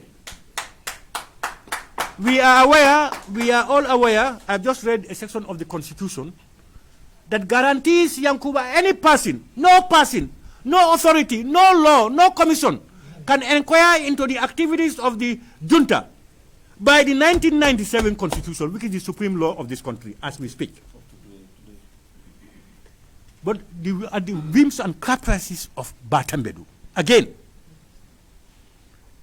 when those who confessed to murdering people are walking the streets, some gone away, he took an innocent person and they took him to court. A young man with a bright future. I want to appeal that if the case cannot be withdrawn, please let them grant him bail. Yankuba would never run away. Enough security for him to live with his family and be going to court. Finally, the convicted so-called WhatsApp group security personnel. We know that had political dimensions. We all know that. So far, they have been convicted. We want to appeal to President Adama Barrow on humanitarian grounds and the fact that these are innocent young people. And with the spread of COVID-19, especially within the ranks of the prisons, we want to appeal that he grants them, he pardons them.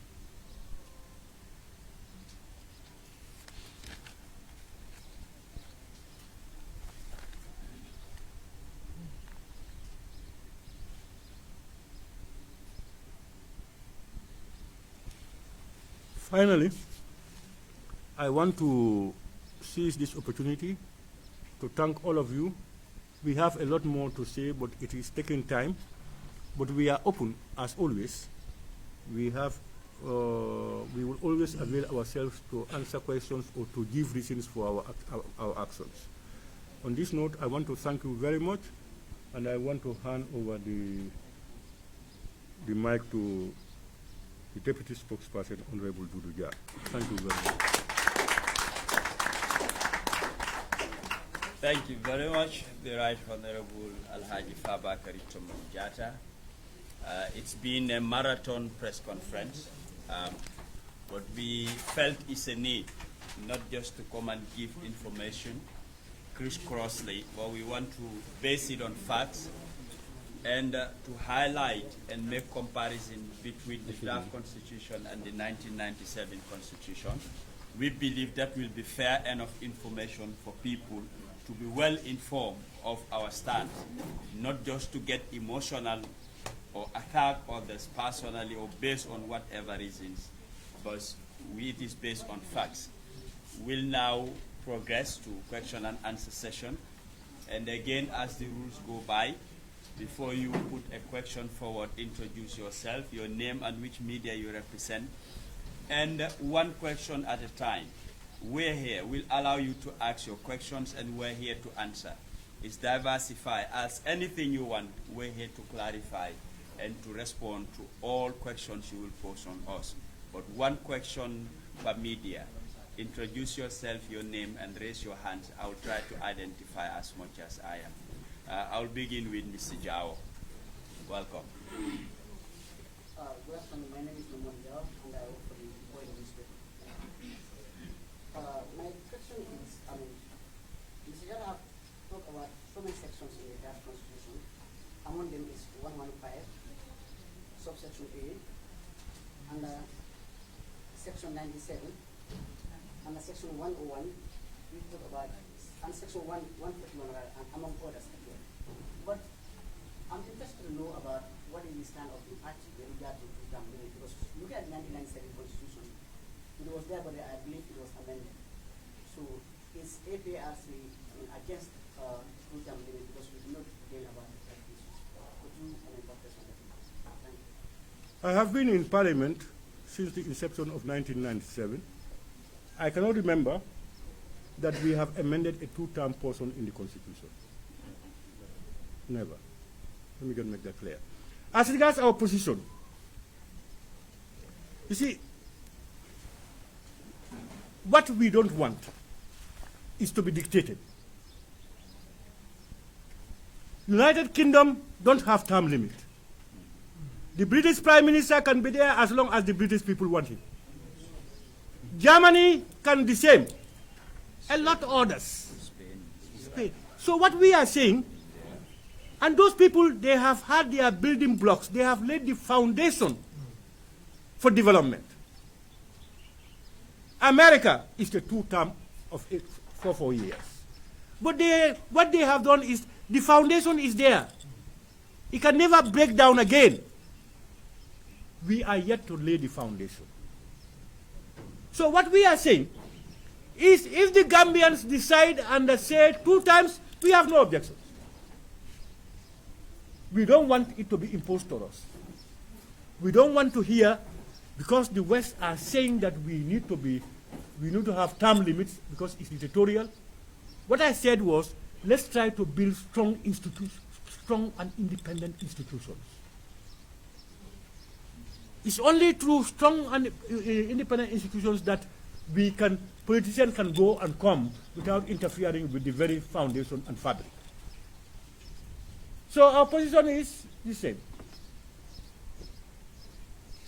Thank you very much. But two-term. It's not the definition for democracy. Exactly. If it is so, that Germany, United Kingdom, and Spain, all these things are not Israel, democratic. India, the list goes on. They are not democratic, you know. So let's get those things clear. Yes, thank you very much for that brief explanation. Yankuba Jallo, I'll come to you. Thank you very much, Mr. Jada. My question is on the issue of absolute majority. That you need 50+%, they need, totally to lead out the country. Then you have People just opposing their interests. They are never consistent. One moment they will say this, another moment they will say this, another moment they will say that, another moment, talking to the same people, the same Gambian people, and yet we listen to them. Thank you.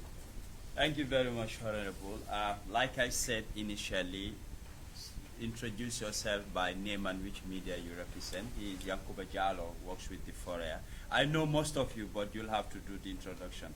And people following online, they're not hearing the questioners, the questions there. We apologize for that. The mics can't be going and coming all the time, so those following online were, immensely apologizing. Yes, can I have that one at the back there? Yes, I am Amina Sawan. Why can't you come so that Okay, sorry, there's another proposal that whoever wants to ask a question can come forward. You come so that they can hear you. Yep. Don't worry, my voice will be heard. You hear me. All right, thank you. Go ahead.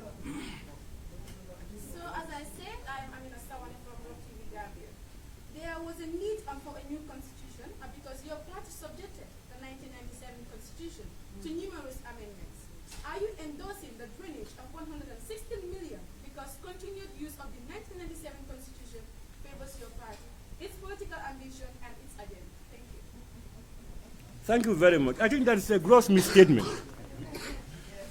That is a gross misstatement. I will not understand. We are not in government. How would the 1997 Constitution will favor us? We prepared it when we were in government. How does it favor us as opposition again? That would be a contradiction, you know. I want to say that. And two, it underwent amendments, yes, except the Quran and the Bible. All documents can be subject to amendments to meet the times, the needs of the time. They acclaimed that we made in 20 years 50 amendments. 52 amendments, they said. This draft constitution would have gone within 5 years, it go into 1,000 amendments. We are not afraid of the constitution. We are not afraid to have a new draft constitution. All what we are saying is, if we are to do it, it must be backed by law. And the same people told us that there are no provisions here that can repeal this. Preparing a new one is almost the same as what you don't want here, remove it. What you want, you put it there. But it must go by the law. Two, we are against this draft. That aside, we are against this because there are inbuilt provisions meant to favor individuals or institutions at the detriment of the masses of the Gambian people. These are our reasons. There is nothing here that we fear. Nothing. All what we fear is it in the interest of the Gambia? Is it ensuring justice? That's what we fear. That's all what we are interested in. So the 1997 Constitution, they still have, they were to amend it. They started amending it. Those things that they don't want. Within just less than a month of coming into office, 2 months, 3 months, they amended. Yes, just a follow-up. You said you are not in the government, but you were in the government, and I'm sure you're yearning to still be in government. I quote you from your own statement. You said, I congratulated the National Assembly members who voted down the draft constitution. What does this mean to the Gambian people? It means the National Assembly members acted in the interest of the Gambian people. With all what I have shown you here, with all what the few that I have enumerated here, is that not enough? Where if you pass this bill, this constitution, it can create constitutional crisis. Some of the concerns just raised to you, are those not enough? So for us to go through this, it means people's concerns must be captured. And the last thing is, they themselves, is the coalition themselves, they are saying that it becomes illegal. There are no legal instruments here to repeal this. They are saying it, not us. So how do you put it aside? Very well then, thank you. That is for the public. I'm only here to ask on their behalf. Thank you. Yeah, thank you. Yes, Suleiman.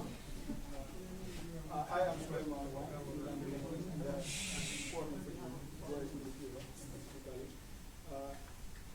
In 2017, Gambians deemed it necessary to formulate a new constitution, the draft constitution.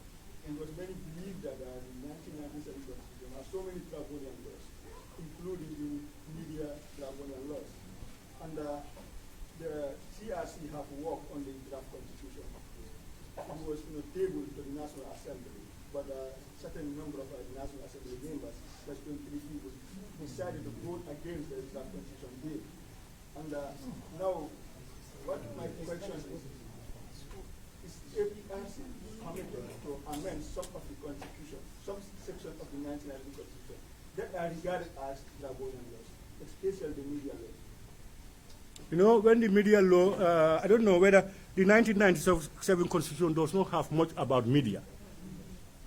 It only had a chapter 4, entrenched the fundamental rights of expression, etc., and has a small bit.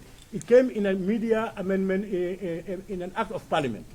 and I was there as a parliamentarian, what you call draconian may not be a draconian to me at the time. I will say why. You see, the media fraternity should be the fourth estate.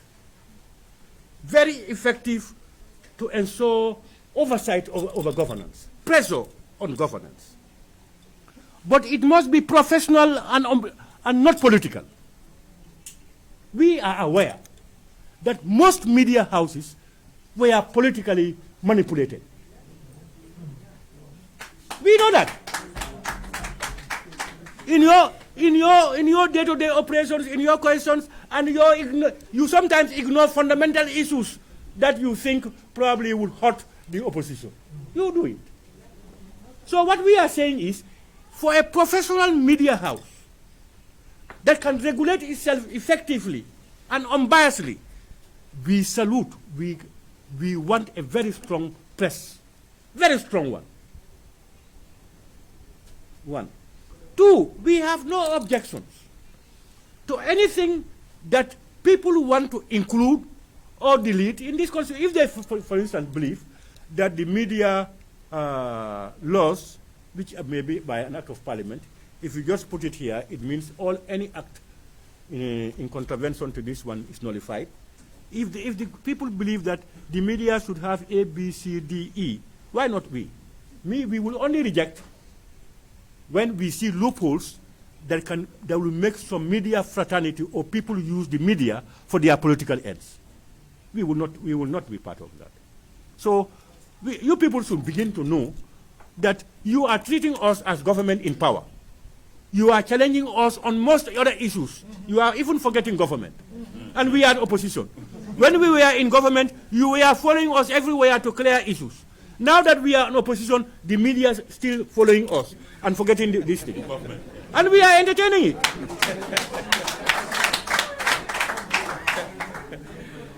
Yes, thank you very much, Party Leader.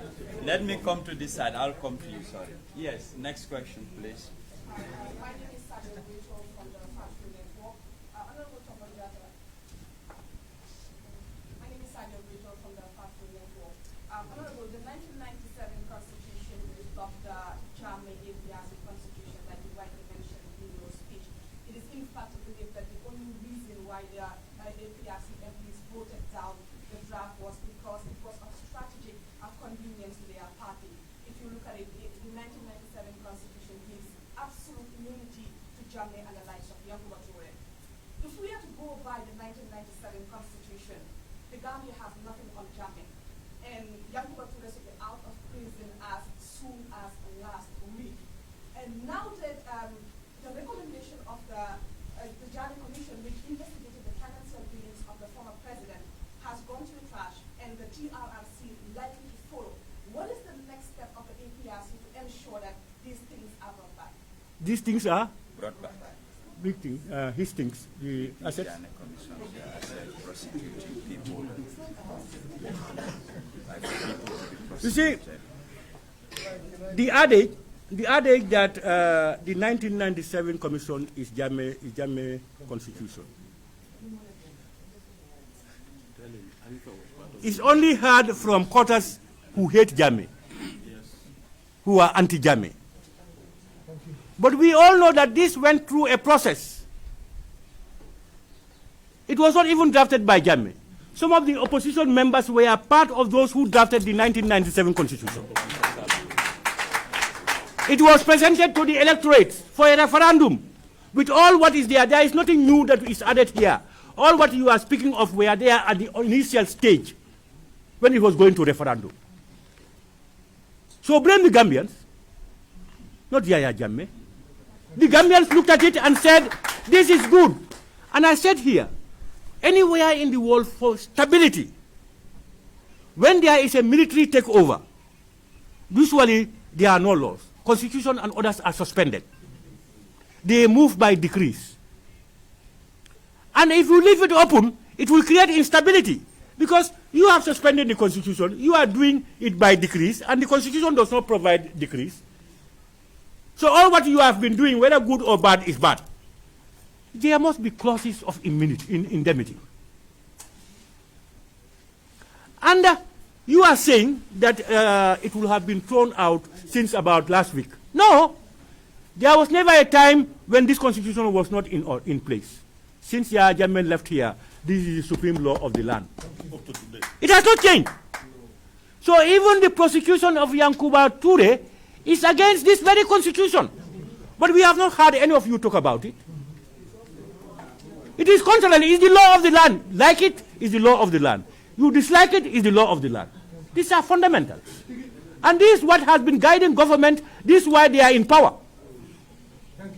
So what is the problem? Why are we looking at them flout the constitution now? The elderly knew what we underwent for the 30 years of the PPP rule. You cannot tell us that. We have no objections. Whatever you want, whatever Gambians want, we want. We want anything better. We believe that this constitution is not a Quran. It should be looked into. So those that don't apply now, we change it. Those that we want, we include it. We have no objections. Our objection is it must be legally done. That's all. Thank you. And you said what we are doing to get back our... About the commission For these commissions. for this commission, we have already seen the way forward. We have seen that the Ghana Commission was handled by Bensouda, Ghana, who were tax evaders, convicted tax evaders, asked to come back and then look at Ghana's commission. We have seen the complicity of the lead prosecutor, legal mind, this thing, Ami Bensouda, involved in the social security issues. He was their lawyer during Yahya Jammeh's time in NAWEC. And all these things, they were they were signing, they were doing the deals.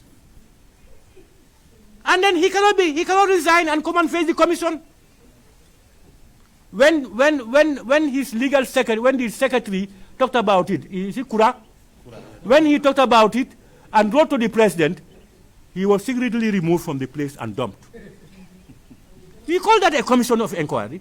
When the report came out, people who have been found wanting, some of them were put aside.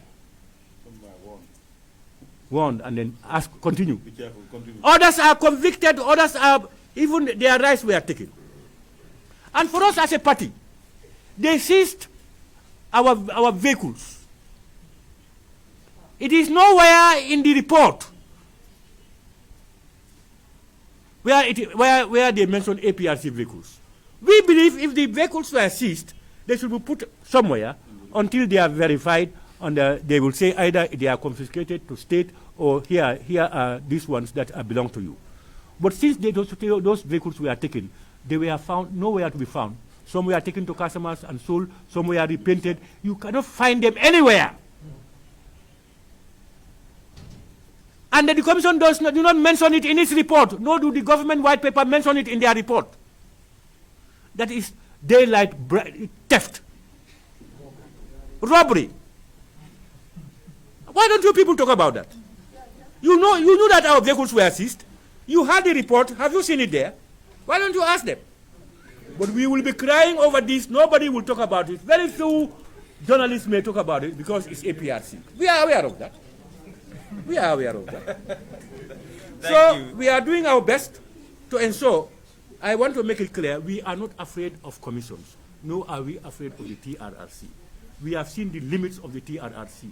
When you have a coupist against Yahya Jammeh in 2014, come there, being employed, given a red carpet welcome, and he's there employed to come and investigate Yahya Jammeh, you are all queer. A coupist, somebody who took a gun to put him down, now you are giving him the pen, which is more civilized, more powerful, to put him down.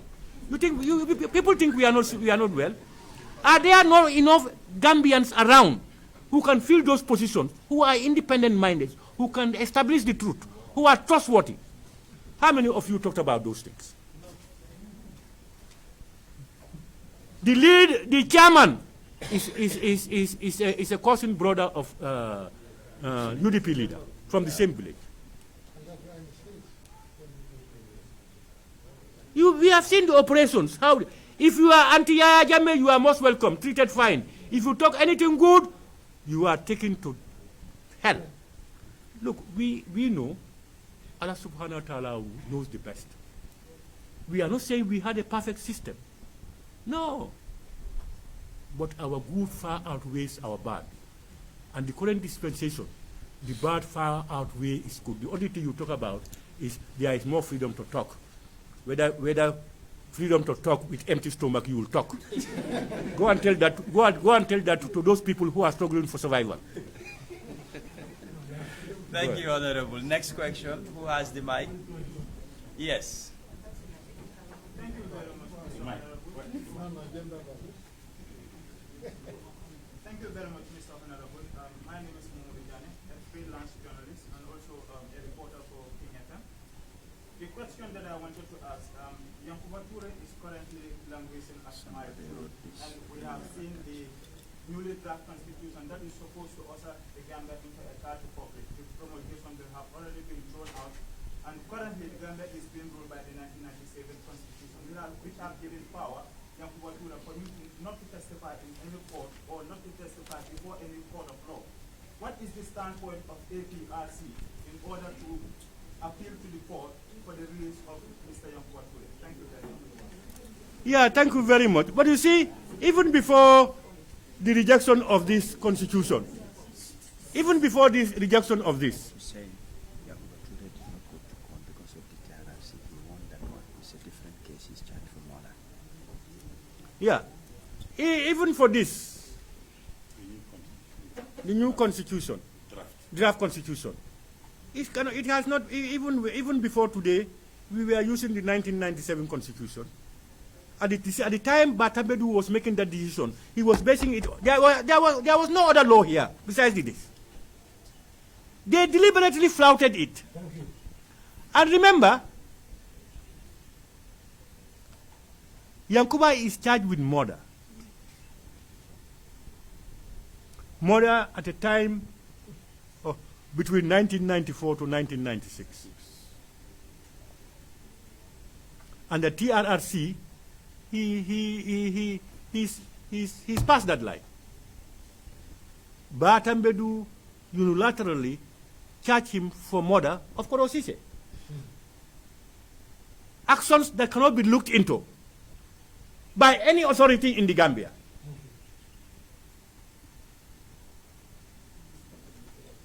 The constitution is being flouted in open by, and all of us are seeing it. It's only a few of the only the APRC is seeing it. Some of you, your vision is blurred by concepts you have developed over the period. Let me say one thing. We ourselves have, when we met, following change of government, we looked inwardly into the operations of our party.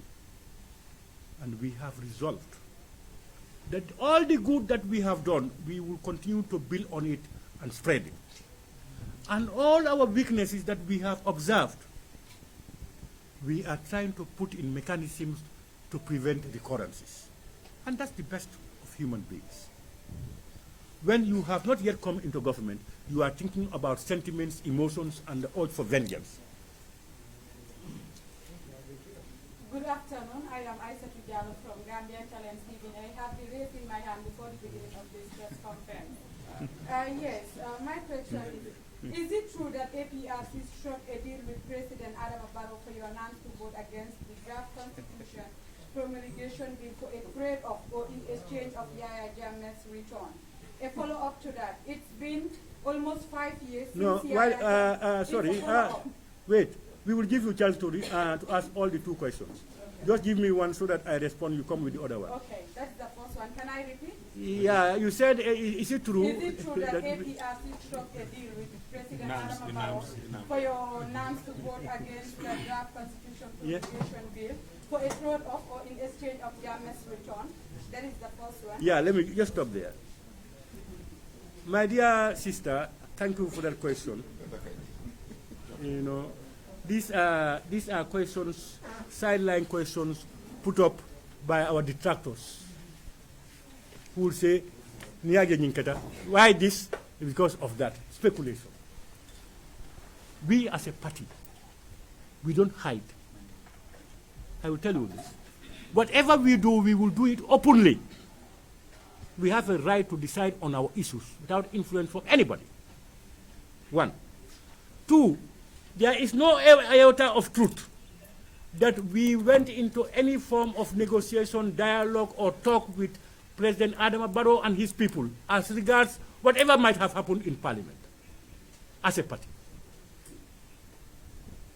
We don't. If we do, we will tell you. We have a right to, in politics, you can engage people for your common interest, but it has never happened. And those who tell you, you will not know the source. You will never know the source. It's not true. I challenge anybody who can come out from both sides, from all sides, that we have never, ever talked with any of Barrow or any other person as regards what we do as a party in this regard. It's been almost 5 years since Yahya Jammeh left the soil of the Gambia, and according to the 1997 Constitution, one has to be in the country for a minimum of 5 years to qualify to contest in the presidential election. Is there any plans for Yahya Jammeh to return before 2021, or is there any plan to replace him as a flag bearer? Yeah, for Yahya Jammeh to return before 2021, Yahya Jammeh can come even just now.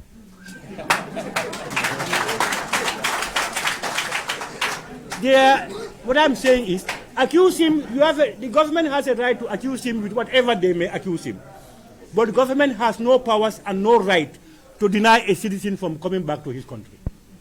Fundamental. So the decision to come back is at his own discretion and will, and of course all of us. 2, candidate for APRC, even when Yahya Jammeh was here, Yahya Jammeh does not put himself as candidate. APRC is a structured party. What happens is, we go to a Congress, and the Congress decides who should be our flag bearer. If at the time, even if Yahya Jammeh qualifies, and Congress decides otherwise, he will not be our flag bearer. If the Congress decides that he is going to be our flag bearer, who is any other person? Because he's the supreme authority of the party. So this idea of flag bearer, non-flag bearer, for us, it can happen to other parties. For us, we have a process.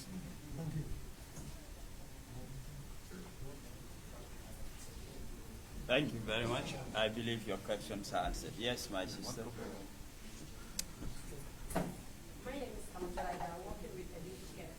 My question is, what do you think the government could have done better than forming the CRC? Better than? Forming the CRC. Better than Forming the CRC. What could they have done instead? Yeah. You see, for some of us, we believe that this is a conspiracy. Those things that are put here don't match our Gambian times and needs now. Some of them are done to cater for interests or interest groups. And is too much overwhelmed. Constitution should be a sketch, a framework that gives guidance. Nitty-gritties come in the form of acts of parliament. So the best would be, by their own words, I'm not saying it, they themselves said that no provision exists here to repeal this book. If there are no provisions there, why the need to bring about a new one? If you don't want to waste money or to empower people with money. They themselves are saying it, not we. They said the provisions don't exist. So the only provisions here is to amend it. What is here? If you want it here, just remove its likes from here and put this in there, and it's okay. Why do we spend 116 million and they are telling us because this is rejected, it's wasted?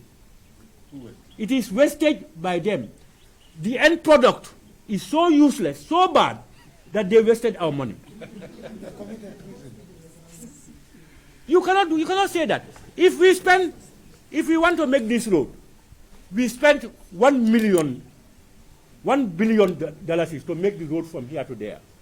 Only after the 1 or 2 transports passed on the road, we said we have spent a lot of money, and the road started shaking and started getting bad. Is that not wastage? The people who have done the job have done a very bad job, and they have wasted our money. The same thing here. But if you spend $1 billion and the road lasted and is good and people are happy with it, that's not wastage. So it's the end product. The end product is bad, and therefore it is wastage. Thank you very much, Honorable. Yes, Yakuba.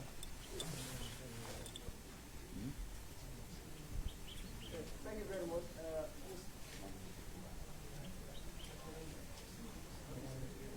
Line. Go ahead. Gambians want electoral reform. That the electoral reforms that are existing now are not favorable to the people. You said amendments should be done to meet the test of time. So is your party committed to electoral reform? And also, what type of laws do you want as part of the electoral reform? Because we understand that there's a proposal by IEC, maybe you have seen it. So what type of electoral laws do you envisage? Because we want electoral reforms. Thank you very much.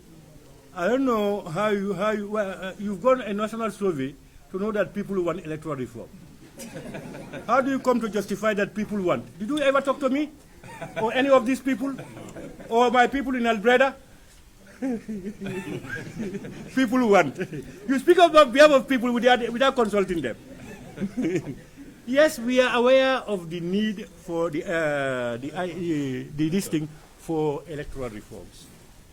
We are not opposing it. Reforms to better ensure transparency in elections, excellent. Some of what we oppose, we will let you know. In the Elections Act, you can get a voter's card either with a birth certificate, a passport, Alcalo's attestation, Alcalo or Cefo's attestation. This is what you produce to be able to get a voter's card. The IEC, I will start from when I was in Parliament as majority leader. They wanted us to remove the Cefo and Alcalo's attestation, so I can only be a birth certificate or an ID card. Or a passport. That's what they wanted. Because they said they were being pressurized from outside that the alkali or Cefo's this thing, they can be bribed, or sometimes they give it to wrong people. This is an insult. It's an insult.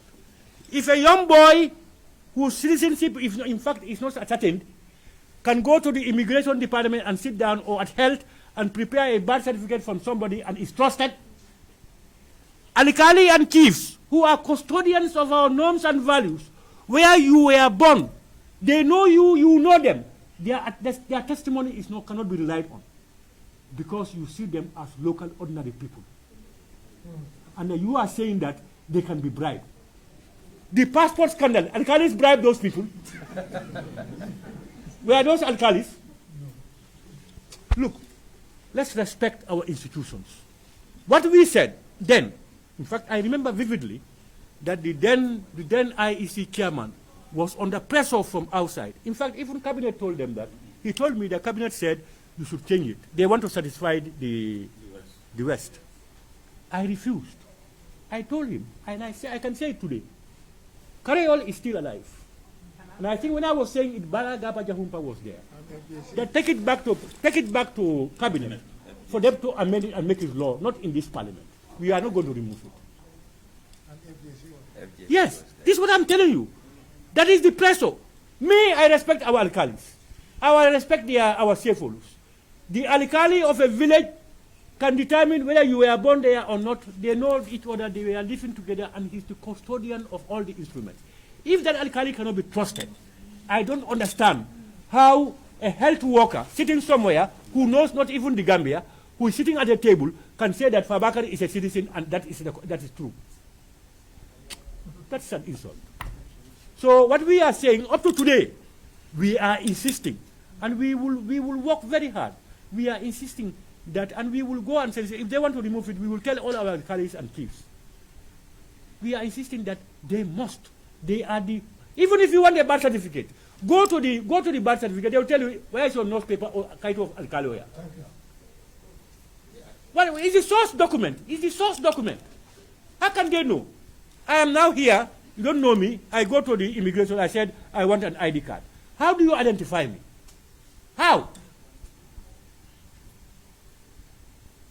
What is the source document? The source document is either your birth certificate, and most people don't have birth certificates at birth. The people must get a testimony to say, even in court, you go and have an affidavit, sworn affidavit. Yeah, we said our Kali's documents are unreliable, an insult. We can give it to small boys, individuals to determine it, and they are right. And the Kalis can be corrupt, Savos can be corrupt, but those people are incorruptible. Is that true? Do you believe that yourself? Okay. Thank you, Honorable. I'll take one last. So those are some of the issues, the challenges we have with the election. But any other thing that is good, that will ensure transparency of the elections, we are fine with it. Okay, one last question, then we draw the trumpet. Okay. Actually, I'll just quote what Honorable said, that good leaders must rise up to vengeance and violence. Are you saying that this government is not going actively on vengeance against the APRC, including the Charlie Commission and the APRC, who are also the latest outcome? Yeah, but you know, if you listen to me, I said it's the coalition that came out with the framework for the coalition strategy in how to operate.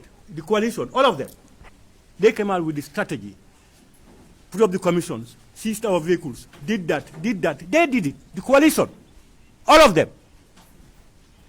That's what I stated. And I said also that it is now clear that they were then full of emotions and sentiments, and the urge, the desire for vengeance, that they cared for nothing. They don't even want to know whether Gambians eat or don't eat. They were out to put down, to bury the APRC life. This is what I said. It's all of them. It's all of them, but we are now vindicated. The coalition is in disarray. The opposition, UDP, have forgotten us. They are now for Barrow. So we are seeing it play out. But we remain consistent. Even these allegations, you will hear Fabakary, Rambo, Dudu, Barrow gave them millions. They gave us vehicles. They did A, B, and C. They built the bureau. They say all these things. You see, the irony is, you take others to be like you, which is very bad.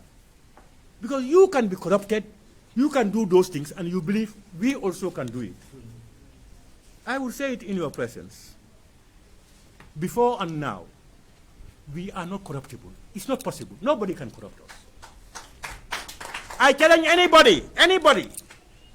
One thing I told you since at the onset, we are an opposition with a difference. Meaning, we believe in discipline, engagement, and we wish good for government to be able to service the needs of the Gambian people. When the time comes for them to go away, they will surely go away. This is what we believe. So if Barrow calls, if Barrow wants to meet Fabakary and we go there and we talk, they said, hey, they can speculate, lies. They can tell lies. They will say all those things. You see, me, I believe that President Adama Barrow is my president. I am not in the same this thing with him. He is in NPP, I am APRC, and I will die APRC, inshallah.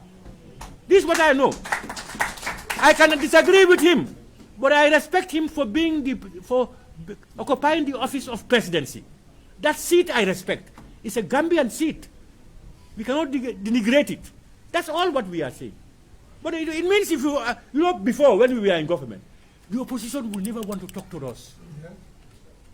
If we invite them, no. Anything we do, even if it is good, they wish bad, so that people can be disgruntled, so that we can be pulled out. We are different. We want Barrow's success. If he can do it, unfortunately, he does not have the people who can do it. Those that are loyal to him, don't have the capacity. Those that have the capacity are not loyal to him. They are loyal to their pockets. This is what is happening. That's why we are in this misery. As good as his intentions may be, he cannot do it all by himself. That's why I said Barrow must look inwards, and he must try to nip out those that are undermining his authority, so that Gambians can benefit. We, to relate with Barrow or any other party, is our right. If we want, and remember, there are no permanent interests or permanent friends, permanent enemies or permanent friends, but permanent interests. Whatever engagements we do, we will know that we are going to protect our interests and the interests of the Gambia. And whatever they do, they will also want to, when they came in the coalition, they satisfied their interests. That's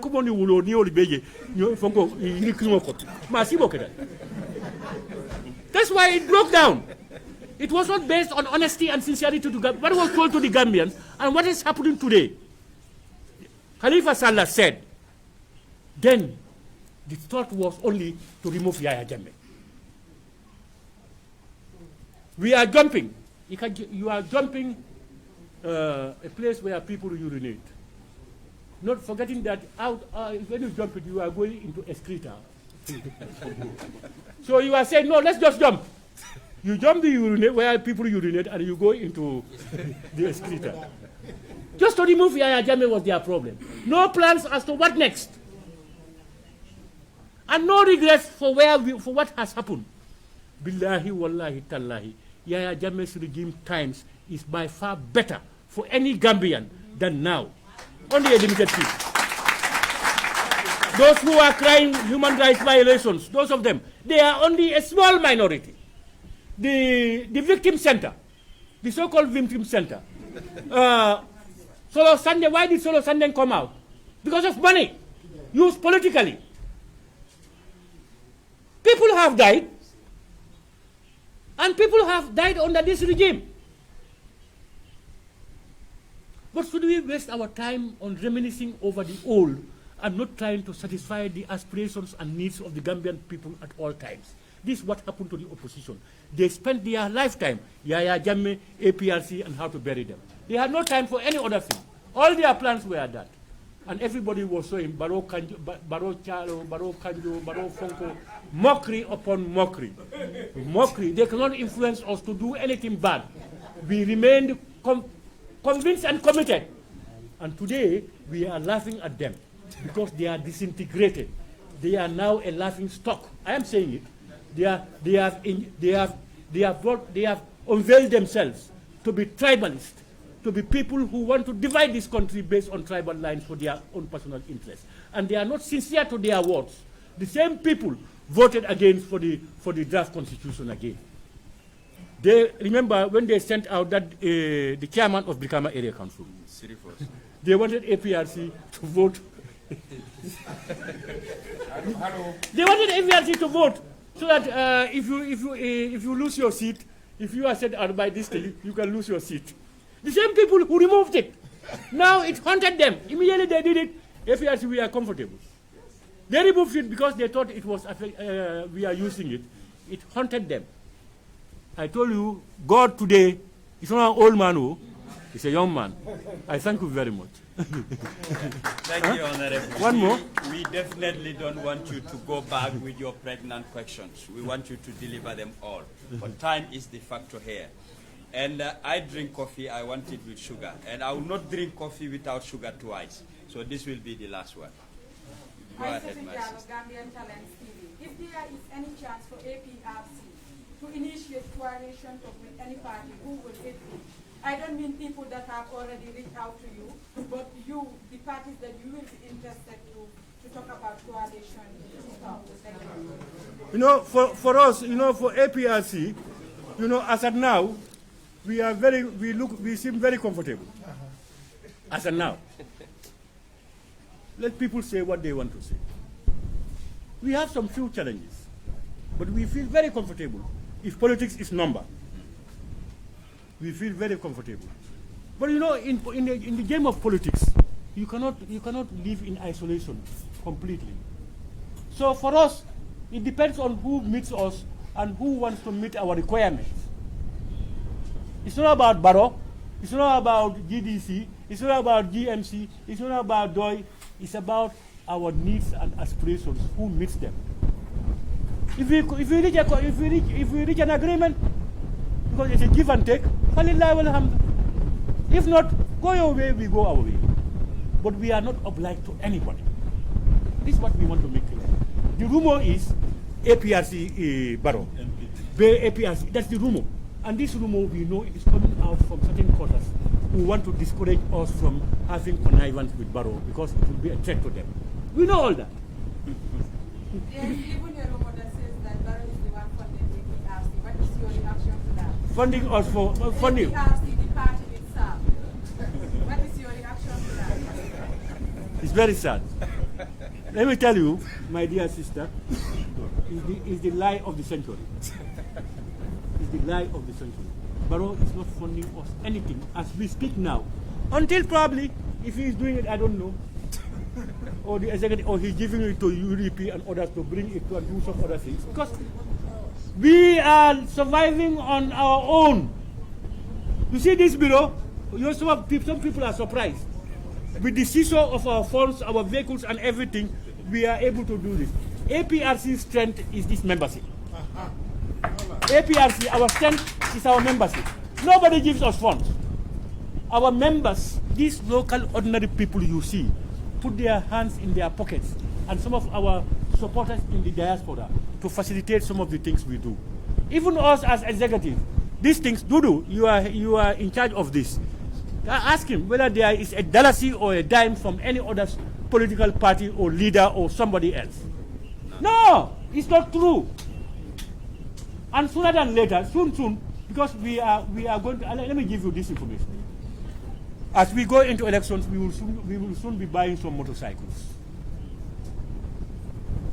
Motorcycles and pickups. I know the number one comment is Barola Adila.